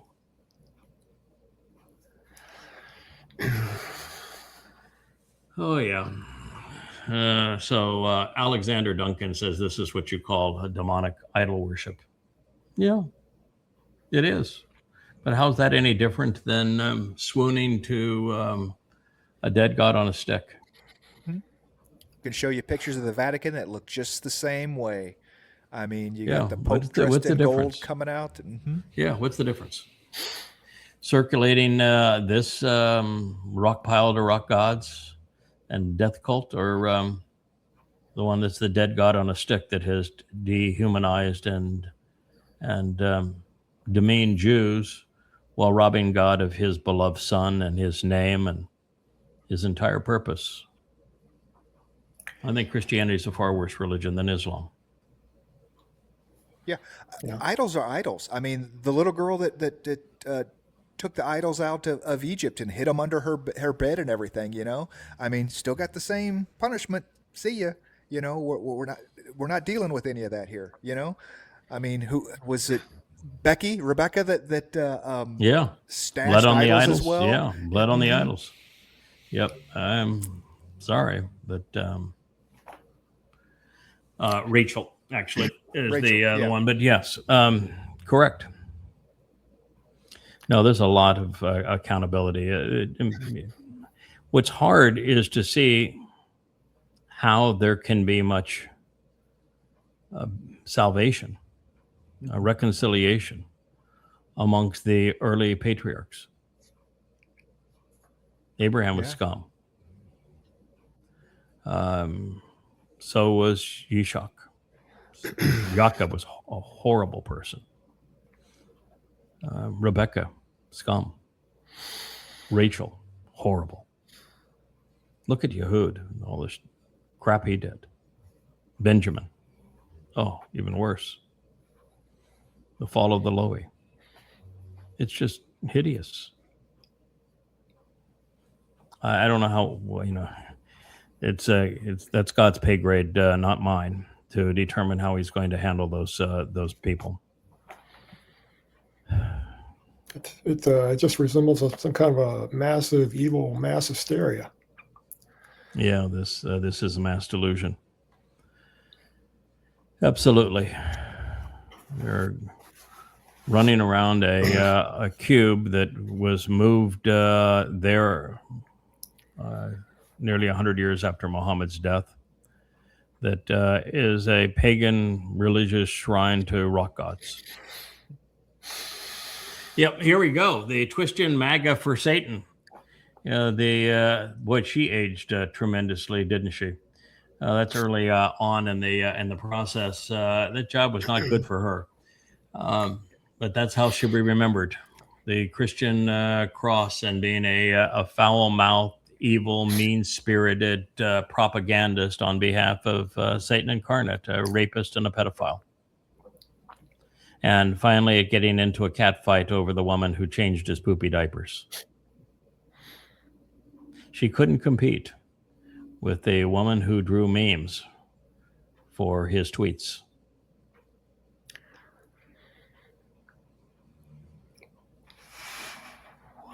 Bonnie wants to tell you that Trump is the worst dude in human history.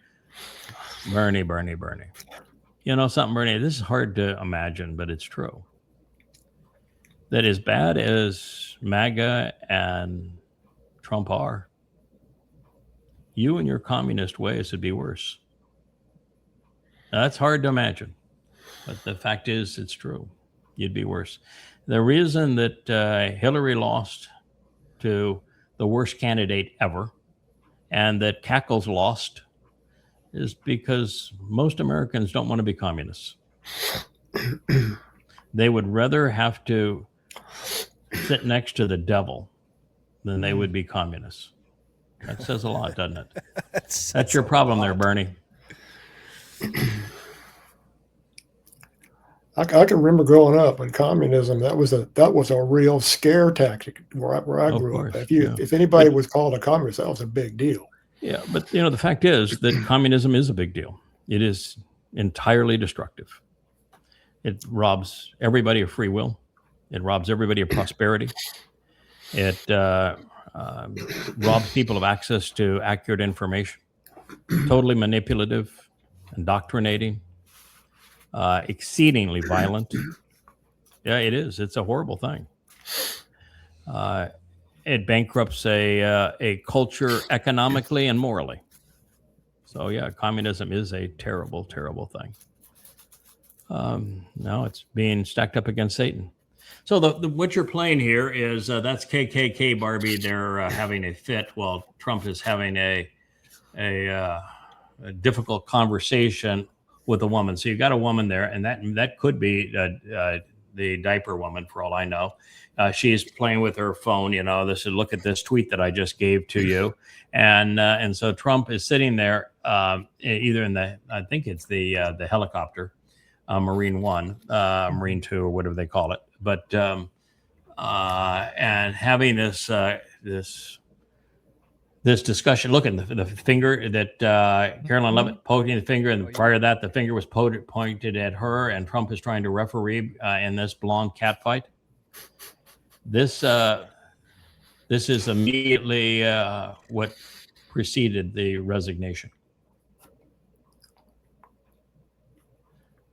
So I don't know who the woman is, but we're dealing with the two people on cell phones pointing at each other in a very heated situation with Trump sitting there, either in the helicopter or I think it's the helicopter. But it could be the limousine, either one. But wow, that is not a good look. No, it is a dynasty.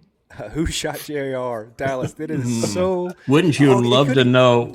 Wouldn't you love to know? Look at that, where that gasping breath where she just went in, and then she's after that gasping breath, she's pointing the finger, and then look at the finger getting pointed back at her. Yeah. Oh yeah, I would love to know what transpired in that discussion. just for the fun of knowing. Mm-hmm. So vivid. I can't wrap my mind around how many people around the world see Gazans as victims when they wasted decades and billions of dollars building the biggest terrorist tunnel network in history to kidnap and murder Jews. Look in the mirror, Vivid, and you'll know. Look in the mirror. Look at your posts. Look what you've done to destroy the reputation of Israel. That's why they do it, Vivid. You are the problem. You want to wrap your mind around the source of all of this. It's you. You're gloating over the destruction of Gaza. You're gloating over the destruction of Lebanon. You're gloating over the destruction of Iran. Your constant promoting of the existence of Palestinians. You're referring to the enemy as Hamas as opposed to Islam. You're touting of Benjamin Netanyahu when he's been your biggest problem. Your unwillingness to show any discretion, any humility. You are the problem, Vivid. You're the reason that Israel's in this horrible mess. You're the lead promoter of the agenda that has caused the world to hate Israel. And you've learned nothing. I can't wrap my mind around that. Yeah, the kicker for me was always they live in the desert, a place where water is so very, very valuable, and because Muslims hate Jews so much, they will dig up the water lines, the pipes that Jews installed for the Gazans, for Muslims to have water in the desert, to use those metal pipes to make rockets to kill Jews. That right there, I don't. There is no argument against that. That what do you do with people like that? You can't. You just hit that point over and over and over all day long. No, we gave them water, and they dig up. Okay, you want to deal with it? No, read goddamn religion. Mm-hmm. Hold Islam against them. That's how you deal with them. Read goddamn religion. There are 4,200 pages and 40,000 things you can cite to destroy Islam. Yeah. Cite them, know them, use them, wield them.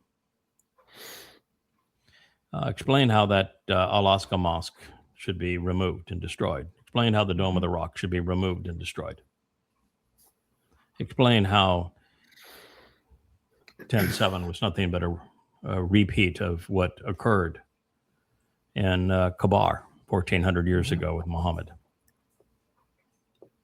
Tell the truth. Explain to what that has always been the answer, and they won't do it. Right. And if you want to have sympathy in the world, rather than showing the picture markers on sticks with the faces of the boys and girls that the Muslims killed at the Nova, have shot pictures of their mutilated bodies still laying on the ground. And to show all of it, and then do the autopsies and talk about the rapes and the mutilations and show evidence of it. That's how you would have prevailed. But you didn't do any of that. They didn't even make an attempt till almost 2 years later. And then what they did was still watered it down. Grossly inadequate. There's never been an autopsy released, nor any pictures at the scene other than with the Muslim shot on their GoPros. Israel bungled it all. They got played. They got played with the playbook. They had the playbook. And they were given the playbook and still got played. They were given the playbook, yeah. They still got played. And the whole purpose of Alaska flood was to taunt Israel into the destruction of Gaza because of what it would do internationally. And Vivid went right along with it, got played. Well, the question is, does Israel realize that Islam will do whatever Islam can do to destroy Israel? I mean, are they still thinking they're moving on the same playing field? No, they think that they're battling against Iran and nuclear bombs. Yeah. and Hezbollah and bottle rockets. They have no clue that the enemy is Islam and has been for 14 centuries. They were employing, the people of the kibbutz were employing these people to watch their children, Correct. to raise their children, to Yes. provide their And food. the liberals of the kibbutzim blamed the Netanyahu government for the kidnapping of the Jews in the kibbutzim rather than hold themselves accountable for holding hands with the Muslims. There has never been accountability among Jews. They just don't do that.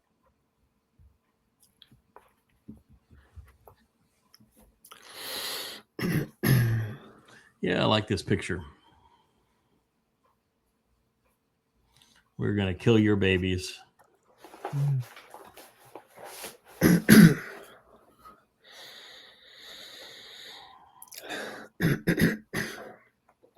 This goes so far beyond the debate. Don't sacrifice your children to Moloch. Yeah. I back in the Shattering Myths days, I would always talk about abortion as a winless issue. That we should all be pro-life and pro-choice, and that when you divide yourself into one side or the other on this issue and make it the defining issue of who you are, you're nothing, is what you are. And that there was no way to wade into this issue because both sides were wrong and both sides were right. This, however, changes that playing field considerably. Now you have to wade in because one side is dead ass wrong. And not only should we not grant women control over their bodies who couldn't control their bodies to the extent that they got pregnant because they were irresponsible. They didn't use conception, or they were irresponsible and had sex with an irresponsible partner. That they couldn't control their bodies doesn't mean that they now get rights that they didn't use earlier. Nor does it mean that the federal government or states should pay for their failure to have personal responsibility. Those things have always been clear to me. But when you're dealing with abortion in the third trimester, it's murder. I don't care how you want to define it. I don't care what you want to say. It's ghoulish murder. First degree murder.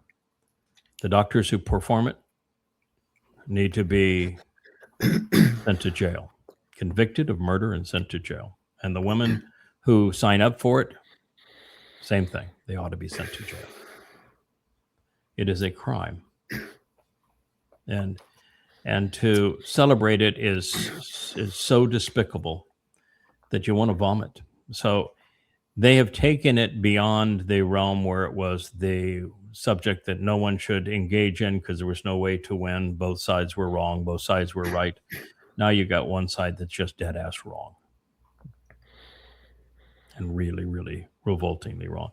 And there's 10 states that have approved this. This was the 10th. It's sickening. And I've even read stories, articles where they're taking those aborted humans to use for medical research. And, when you can look back at the history, Margaret Sanger introduced us, I believe, some time ago. And she was a big pro, let's kill them all person. She wanted to use abortion as an ethnic cleansing issue. And the torture it inflicts on the unborn child is just staggering. And oh, by the way, you still go through birth. You just birth to death now, as opposed to birth life. You're still going to give birth to that dead baby. And by the way, you'll never get over it. Ever. Nor should you.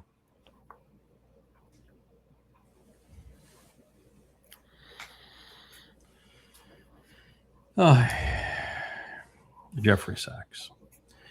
Jeffrey Skaggs is a Columbia Marxist anti-Semite.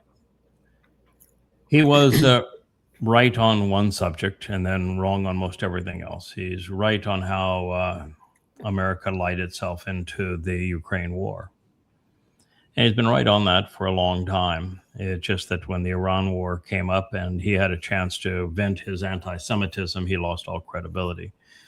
But in this particular interview, he covers about 1% of the facts that led to the Ukraine war. And that's kind of a shame. He's a scholar. He should do better than that, and he can do better than that. But the fact of the matter is the United States caused this war. And it has blown up, and America can't resolve the war because it has no credibility and in diplomacy. And America is the merchant of death for the world. And it's a great travesty that not only does America kill and serve as the merchant of death for the world, but they like to blame everybody else for what they themselves are doing. And then, you have this, I can prove that China meddled in the previous election. No, you can't. In fact, the investigation said they didn't at all. And the reason they didn't, they could have, but they didn't, is they didn't see a benefit or a negative to them one way or the other with who won. And yet America meddles in everybody's political affairs. America has a conniption fit over false claims of meddling in its elections, while it is the biggest meddler in the history of humankind, which is what Isaiah said to condemn America. Yeah, his premise is completely wrong. He starts with the idea that America didn't want a war. Not only did America cause this war, it planned and wanted this war from 30 years ago. I mean, it was just pieces after piece after piece being put into place to go to war with Russia, to kill Russians so they could get... Yeah, he wanted to make himself seem like a big shot, like he was the big advisor and that he was the voice of sanity and they weren't listening to him and that they told him there won't be a war. And then they told him, well, we'll win the war. And he went through it as if it was his personal travel log. But no, you were a non-player in this, Jeffrey. Non-player. The players in this were George Bush, Barack Obama, Donald Trump, Biden, Victoria Nuland, the twin senators John McCain and Lindsey Graham, the CIA, the Department of Defense, the military-industrial complex. You were a non-player. Sorry, Jeffrey. You're a school teacher. I'll go sit down and shut up.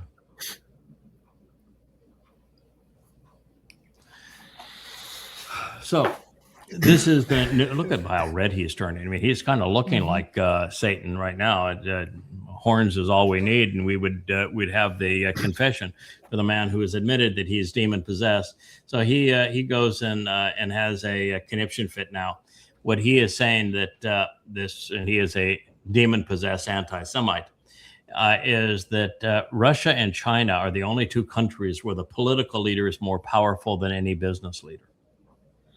I mean, that is so far from being true. But all red-faced, he's saying it like his audience believes it and like he believes it. So what are you going to be now? You're going to be a Marxist? Yeah, is that your thing? You're going to be a communist? Is that where you're going with this? How much did just stunning what has happened to this piece of shit? How much did Elon spend to get Trump elected?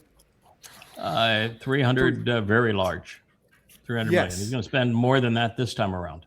I would think that would buy a lot of influence. I would think that if Elon said, you know what, Trump, I think we should go nuke Iran, that Trump would say, yes, sir, except guess what? Except what? When Trump tried, or Elon tried to cash in on his investment to prove Tucker Carlson wrong. When he tried to cash in, Trump dumped him. He said, for that $300 billion, I kept you out of jail. I got you into the White House, and I want the following person put in as the chief of NASA. And Trump said, no, just to dick with you, I'm going to put in the other guy.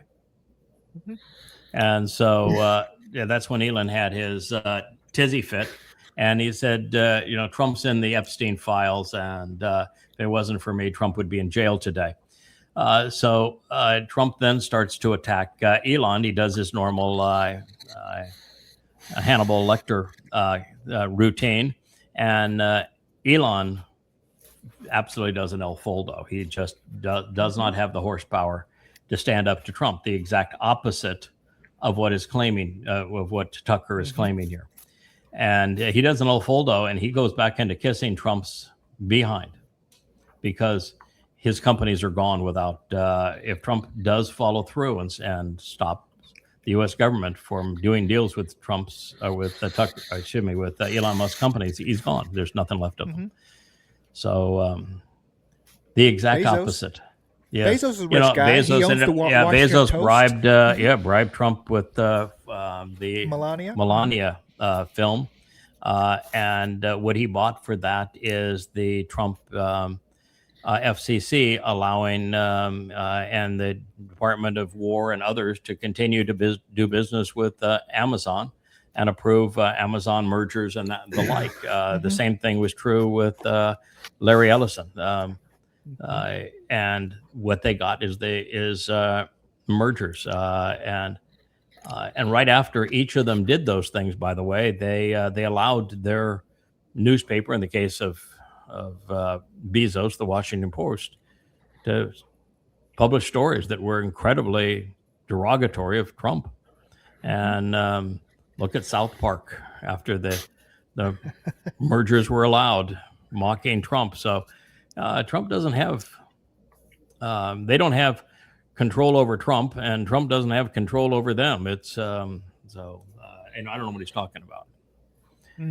Trump is a crime scheme operation, but it's not because there are oligarchs in America that have more control than he does. Well, Trump is pretty smart putting Blanche in there, the position he's in, because he can really field some of those deals. Oh yeah, Blanche is a killer, man. Yeah, Blanche is among the worst things that ever happened to America. The new fixer. Yeah, he is the new fixer, but he's the devil's fixer. That's going to be devastating. But I don't know. What in the world is he talking about here? He wants to go to a communist regime, and if you're going to have the head of state be able to dictate to any business person what they have to do, it's either a communist, Marxist, or fascist state. So I guess that's what the new Carlson platform is all about. Let's go fascism. Let's go Marxism. Give him 3 weeks. He'll be. That burqa is not really such a bad idea. Tucker, mark my words. Tucker Carlson in 3 weeks is going to be. that burqa is not such a bad idea. Yeah, and here he is. He's been bribed by a man that was enriched by American business enterprise. Mm-hmm.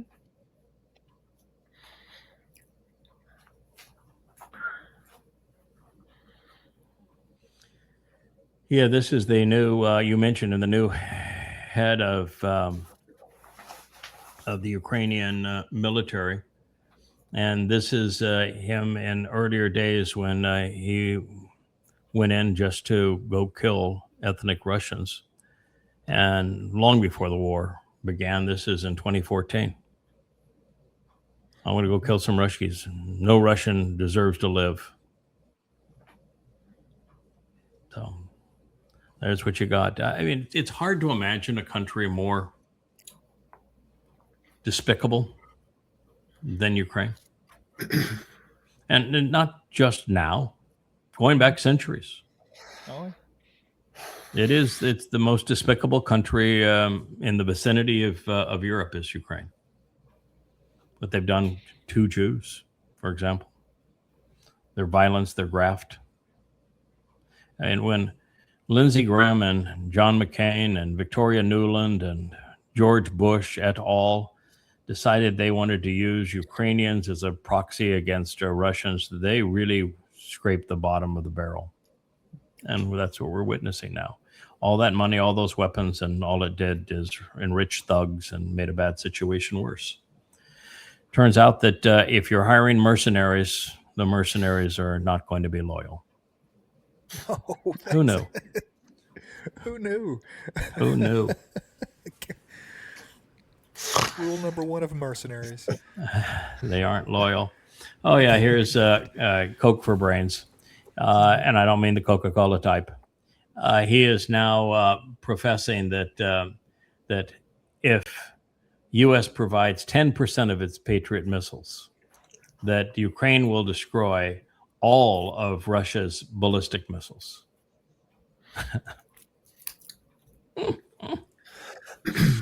A literal circus clown. He's a literal circus clown. It just go, how in the world did Coke for brains ever make it from circus clown to thief and mass murderer? Mm-hmm. Now, at this point, the Patriot missile system has finished its service life. It had value against very dumb ballistics.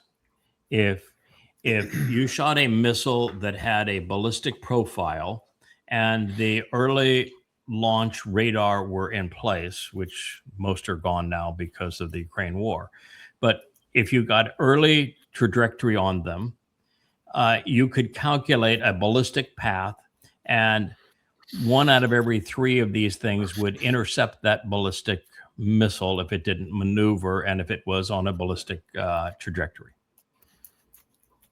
That was then. Now you have 3 things that defeat this. One is the hypersonic missile, because it arrives before this can even get ready. The second is the maneuvering missile, because it can't hit it. And the third is the cluster missile, where it just simply breaks in part and says, yeah, have at it. Take one of the 18 out, see if I care. And so it has no value anymore. And it was never any good at drones. And of course, they send in the drone swarm, and the drone is the preferred because the drone is so much cheaper. So it was never very good at drones, and it was, and it is no good on the upper end of the missiles. So its only value is against the cheapest and oldest missiles, but nobody is mass producing the cheaper and older missiles anymore. So it's useless. And what Ukraine is currently enduring is that every night the Russians will shoot 25 to 50 missiles and send an equal number of drones into various facilities. Like they took out last night Ukraine's ability to make and enroll steel, which means that most of their weapon systems have no source of material anymore. And they, of them, 95% are striking their targets. And the advantage of them having none is that now you don't have to use all expensive, maneuverable, hypersonic missiles. You can go back to the dum-dums if you want to, because they've got no air defense. And Europe doesn't either. And the fiefdoms, personal estates with flags of the Arab Gulf states, they don't either. So it's just a turkey shoot. This is reminds me of the stages of grief. Was it, hey, if you give, we need missiles, send us the Patriot missiles. Okay, well, just give us 10% of the Patriot. Okay, well, just give us the license to be able to make our own Patriot missiles. You know, I mean, he's bargaining. There are those numbskulls out there that are saying that the reason that Northrop Grumman and others just said no on the license for the Patriot missile is they were afraid the Ukrainians would make them more efficiently, better, and more swiftly than they could make them. You're talking about the Ukraine. Mm. The Ukraine is the most graft-ridden place on earth. They don't do anything efficiently unless it's stealing. Mhm. And they have no sub-industry for any of the components, and they can absolutely not be trusted. And this is the kind of system where you can't contribute to this system unless you are an absolute secure resource, and there is no secure resource in Ukraine.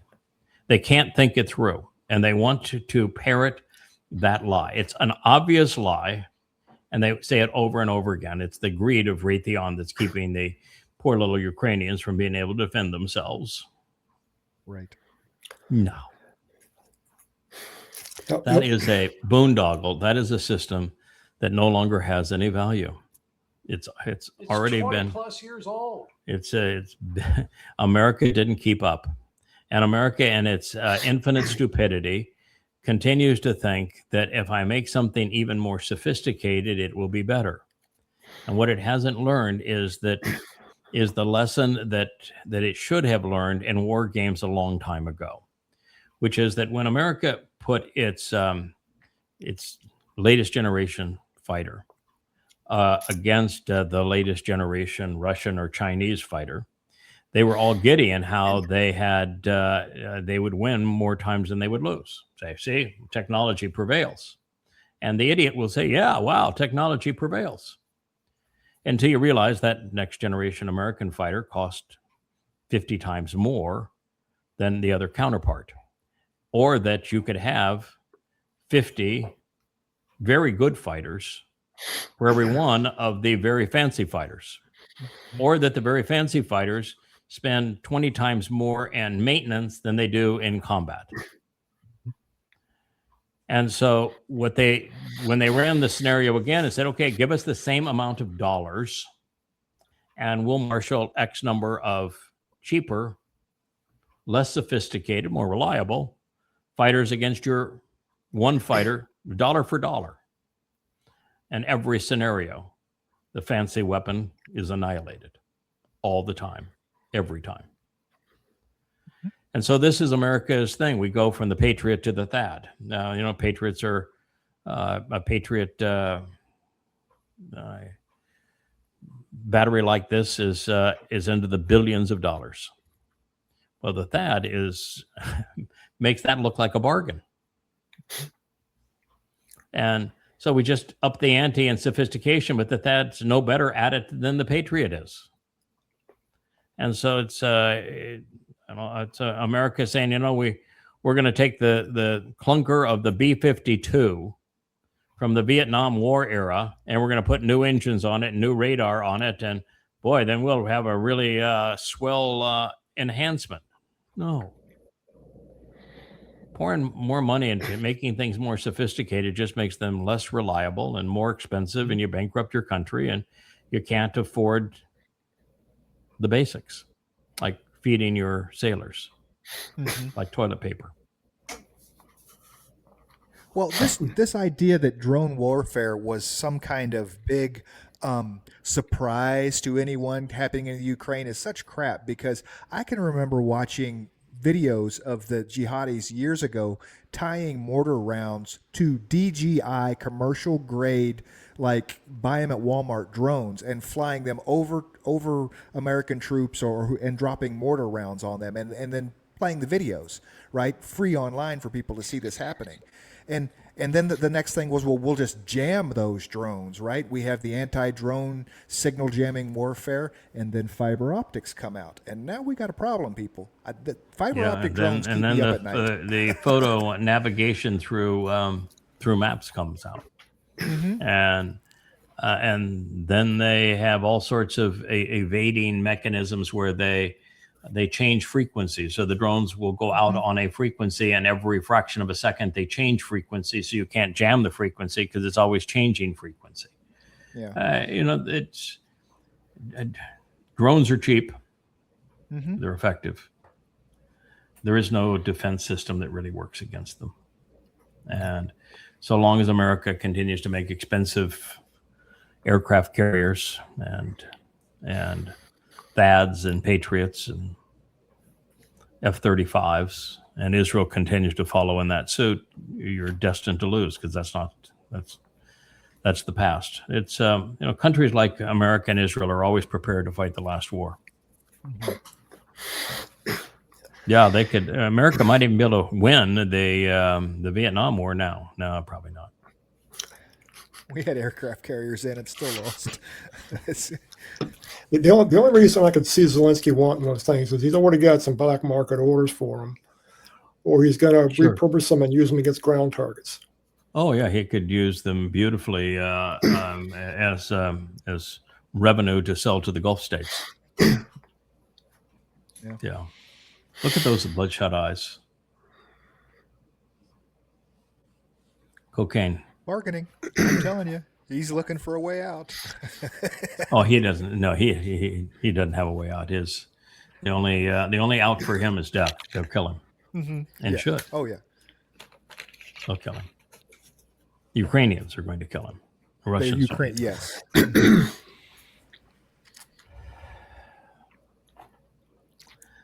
Another distraction. Here we are. Yep. Yeah, so we're talking about Trump cares more about the 2 diaper changers than he does about his own staff or the journalists. And she's saying, once upon a time, journalists would know that they were going into a war zone, and they would sign up and say, yes or no, I'm willing to do this. But in this case, they were not told. In this case, they were used as bait. And it is reprehensible. It is a nick on his character. But really, what difference is it going to make? He's looking for a distraction. He got another distraction. He needs a distraction away from the war. The war that he can't end, a war that he can't even walk away from. There is a video here. There is a video here that has a Chinese professor going through it. I hope it would be nice to see if we can find it, just so we could close the program by listening to a bit of it. Let's see. No, these are all reports of how bad the situation. There he is. We'll just listen to a little bit of this. I would like everyone to have just another voice to reinforce the fact that America has no options here. They cannot walk away. They cannot continue. They can't up the ante. They can't negotiate. There's literally no resolution for the mess that they have made. And the status quo is lethal. So there's no way out of the status quo, and the status quo is lethal. This is, in my pilot days, we learned about things called dynamic instability. And you recognize one of my airplanes was a Pilatus, is a T-tail turboprop. And if you stall that airplane, it goes knife edge, and there's no way to recover from a stall. So they have a pusher shaker on it that prevents the airplane from being stalled because there's no way to recover. That's what we're dealing with here. When I just say there's no way out, I mean, you can name every scenario in the world. There is no way out of this war. And ultimately, it's going to end up with millions of troops in Israel and the economic destruction of the United States and degradation of the world. So listen to him just a little bit. I think it's a good way for us to conclude. So today I want to talk about something that I think is the most important question of this entire war. Not who is winning, not how many strikes have been launched, not what Trump said yesterday or what Iran threatened today. The most important question is this: can America actually stop this war? Can it negotiate a ceasefire? Can it withdraw? Can it find a way out? And the answer, when you look at it carefully, is deeply unsettling. America is trapped. It is stuck. It cannot go forward and it cannot go back. And today I want to explain exactly why, step by step, in simple, easy to understand English. So let us begin. Part 1. This war has its own momentum. The first thing you need to understand about this war is that once a war like this starts, it develops its own momentum, its own logic. It stops being something that politicians and generals control, and it starts controlling them. Think about Ukraine. That war started in February 2022. And from the very first weeks, both sides knew that a negotiated settlement was possible. Both sides knew that continuing the war was causing enormous damage, enormous suffering, enormous economic cost. And yet, 4 years later, that war is still going, still grinding, still destroying lives and economies on both sides. Why? Because once a war starts, stopping it requires one side to accept something deeply painful, to accept loss, to accept humiliation, to accept terms that feel unbearable. And that is something most governments, most leaders find almost impossible to do. This war in Iran is going to follow exactly the same pattern. Neither side will concede defeat, even when it is clearly in their best interest to stop. And this war could drag on for years and years. That is not a prediction. That is a pattern, a historical pattern that repeats itself over and over again. But here's what makes this war even more complicated than Ukraine. Even if America wanted to stop, even if America decided today that it wanted a ceasefire, it cannot. Not because Iran will not negotiate, but because the terms Iran would demand would be so devastating for America that accepting them would be worse than continuing the war. Let me explain this trap very carefully. Part 2, the ceasefire trap. So let us imagine America decides it wants to negotiate a ceasefire with Iran. It picks up the phone, it reaches out through back channels, maybe through Oman or Qatar, and it says, let us talk. What does Iran say back? Iran says, fine, we will stop fighting, but here are our terms. First, America pays Iran approximately $1 trillion in reparations. $1 trillion for the destruction caused by this war, for the decades of sanctions, for the economic damage inflicted on the Iranian people. Second, and this is the critical one, America must leave the Middle East permanently, pack up its bases, withdraw its forces, remove its military presence from the entire region forever, because Iran's position is very simple. The only way to guarantee Iran's long-term survival is to ensure that America can never come back and do this again. Now, on the surface, some people might say, well, maybe that is not so bad. Maybe America should leave the Middle East anyway. But here is why that thinking completely misunderstands the situation. The moment America leaves the Middle East, a chain reaction begins. A chain reaction that will be catastrophic for the American economy and for American power globally. Let me walk you through this chain reaction step by step. Step 1, the GCC becomes Iran's client states. Right now, the GCC nations, Saudi Arabia, the UAE, Qatar, Kuwait, Bahrain, they exist under American military protection. America guarantees their safety. America is the reason they can function as independent nations. The moment America withdraws, that protection disappears. And the only nation in the region with the military power to guarantee the safety of the GCC and to control access to the Strait of Hormuz is Iran. So the GCC nations have no choice. They become client states of Iran. They fall under Iranian influence. They have to make their peace with Tehran because without American protection, Iran is the only game in town. Step 2, the petrodollar collapses. Now here is where it gets really serious for America because the GCC is not just a collection of oil-rich desert nations. The GCC is the foundation of something called the petrodollar. And the petrodollar is the single most important mechanism keeping the American economy alive. Let me explain this simply. The GCC sells its oil in US dollars. Every barrel of oil that Saudi Arabia sells, every cubic foot of gas that Qatar exports, it is all priced and sold in US dollars. That means every nation on earth that needs Gulf energy, which is most nations, has to hold US dollars to buy it. That creates a permanent global demand for US dollars. And then the GCC takes those dollars it earns from selling oil and recycles them back into the American economy. It buys American treasury bonds. It invests in American financial markets. It funds American debt. This is the mechanism, this petrodollar recycling that allows America to function with $39 trillion in debt. $39 trillion.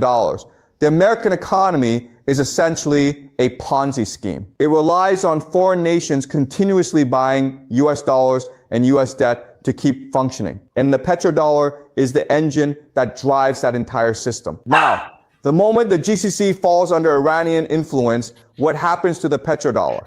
It disappears. The GCC no longer has any reason to sell its oil in US dollars. It no longer has any reason to recycle its earnings back into American markets. The entire foundation of American financial power collapses. And remember, America is sitting on $39 trillion in debt. Without the petrodollar, without foreign nations continuously buying US dollars, the American economy cannot service that debt. It cannot function. The consequences would be catastrophic. Step 3, Japan and South Korea remilitarize. So now let us look at what happens in Asia when America withdraws from the Middle East. Japan and South Korea are watching. I just think he's wrong here. He gets back on track, but he's been absolutely right. I don't think that his delivery creates the level of concern that America should recognize.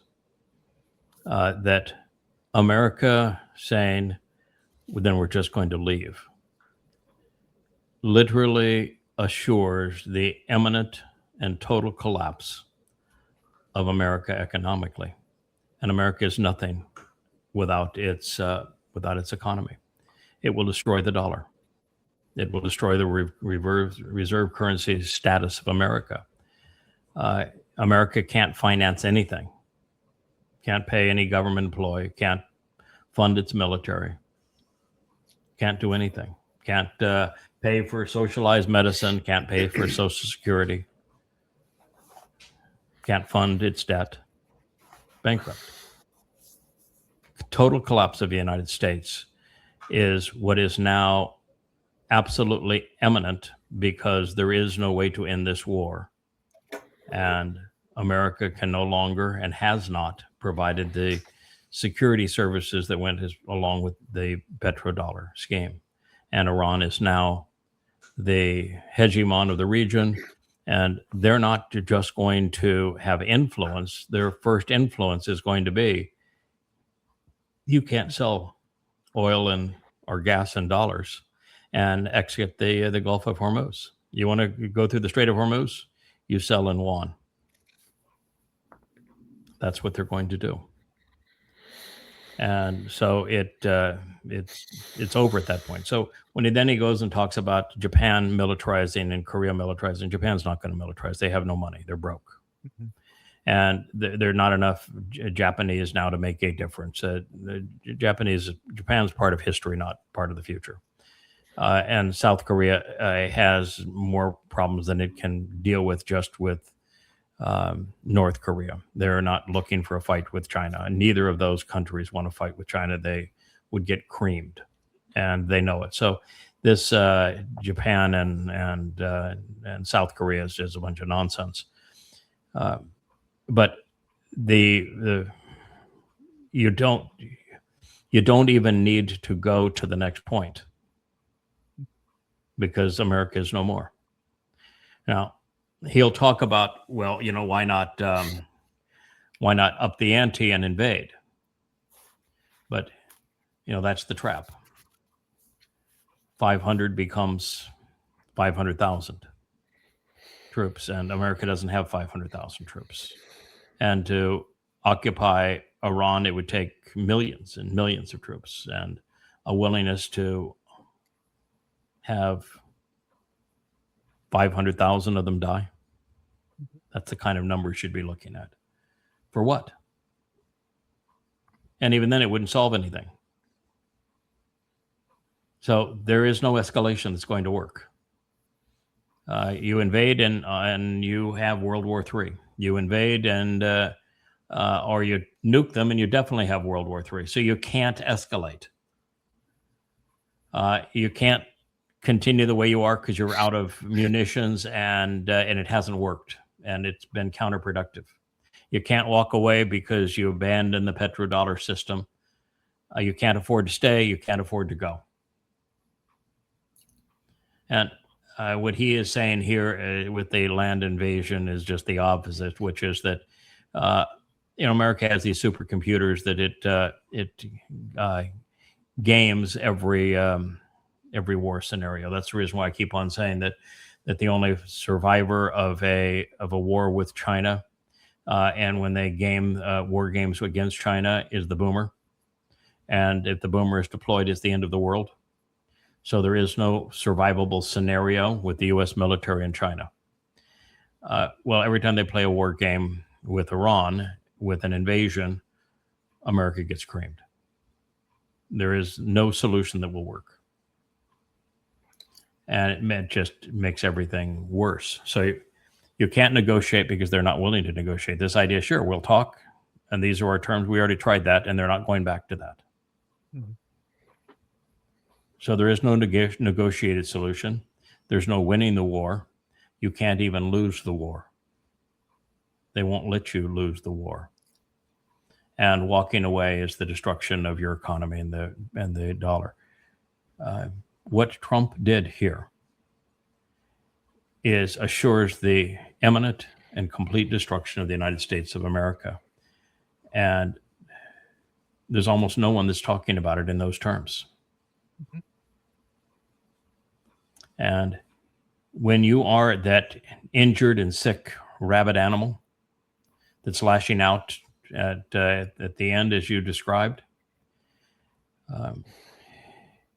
it becomes very scary for everybody.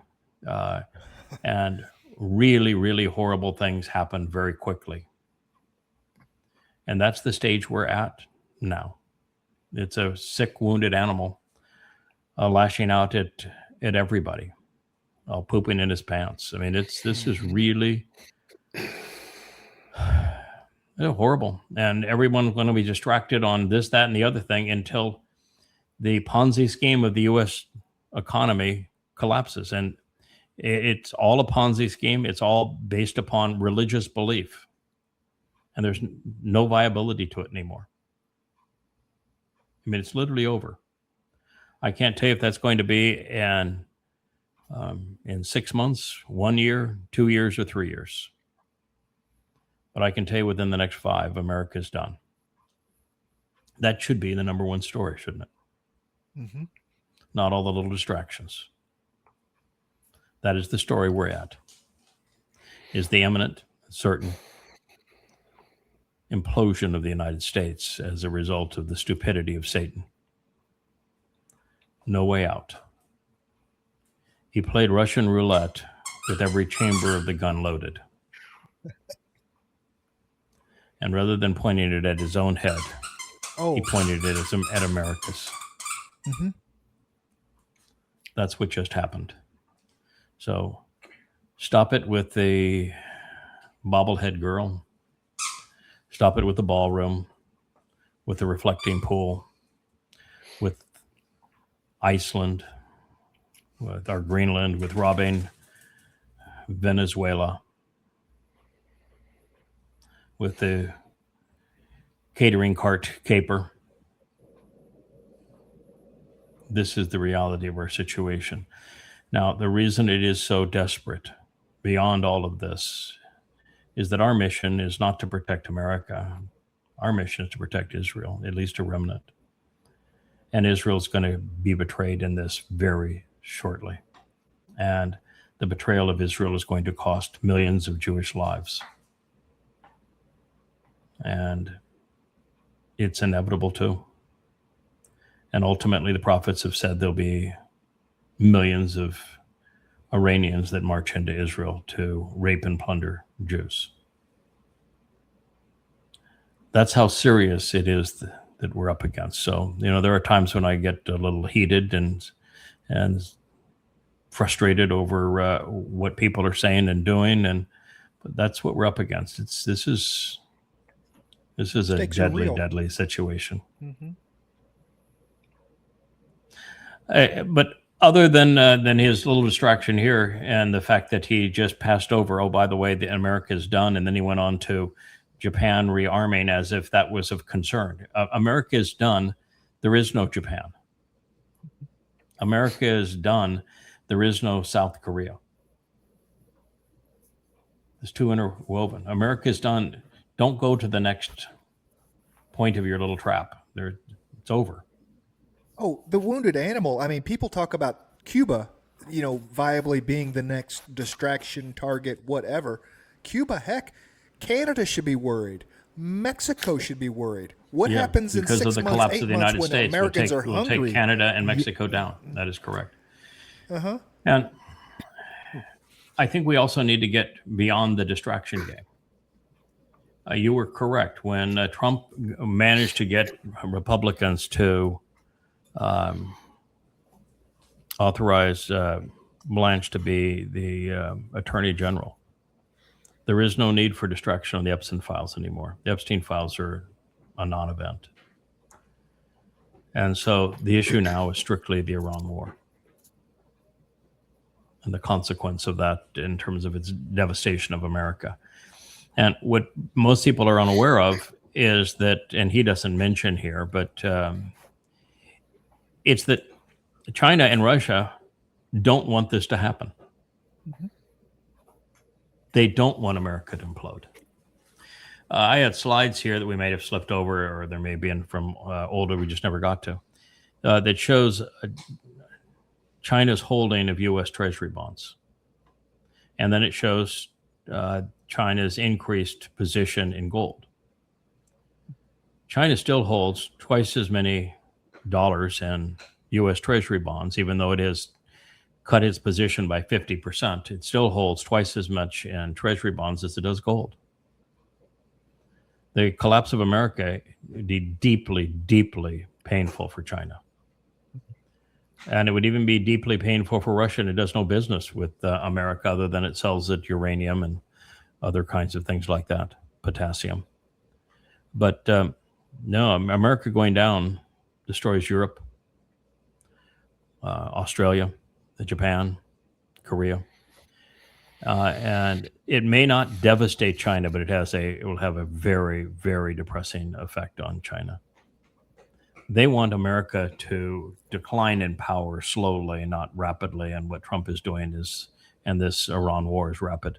That's why Trump is so crazed about it, is that there is no scenario where he can will it to a solution where America even survives it. Yeah. It's way beyond not being able to win it. Yeah, America can't even survive it. I was serious when I said, you do this and it'll be the end of you. And that sounded, I'm sure, over the top at the time.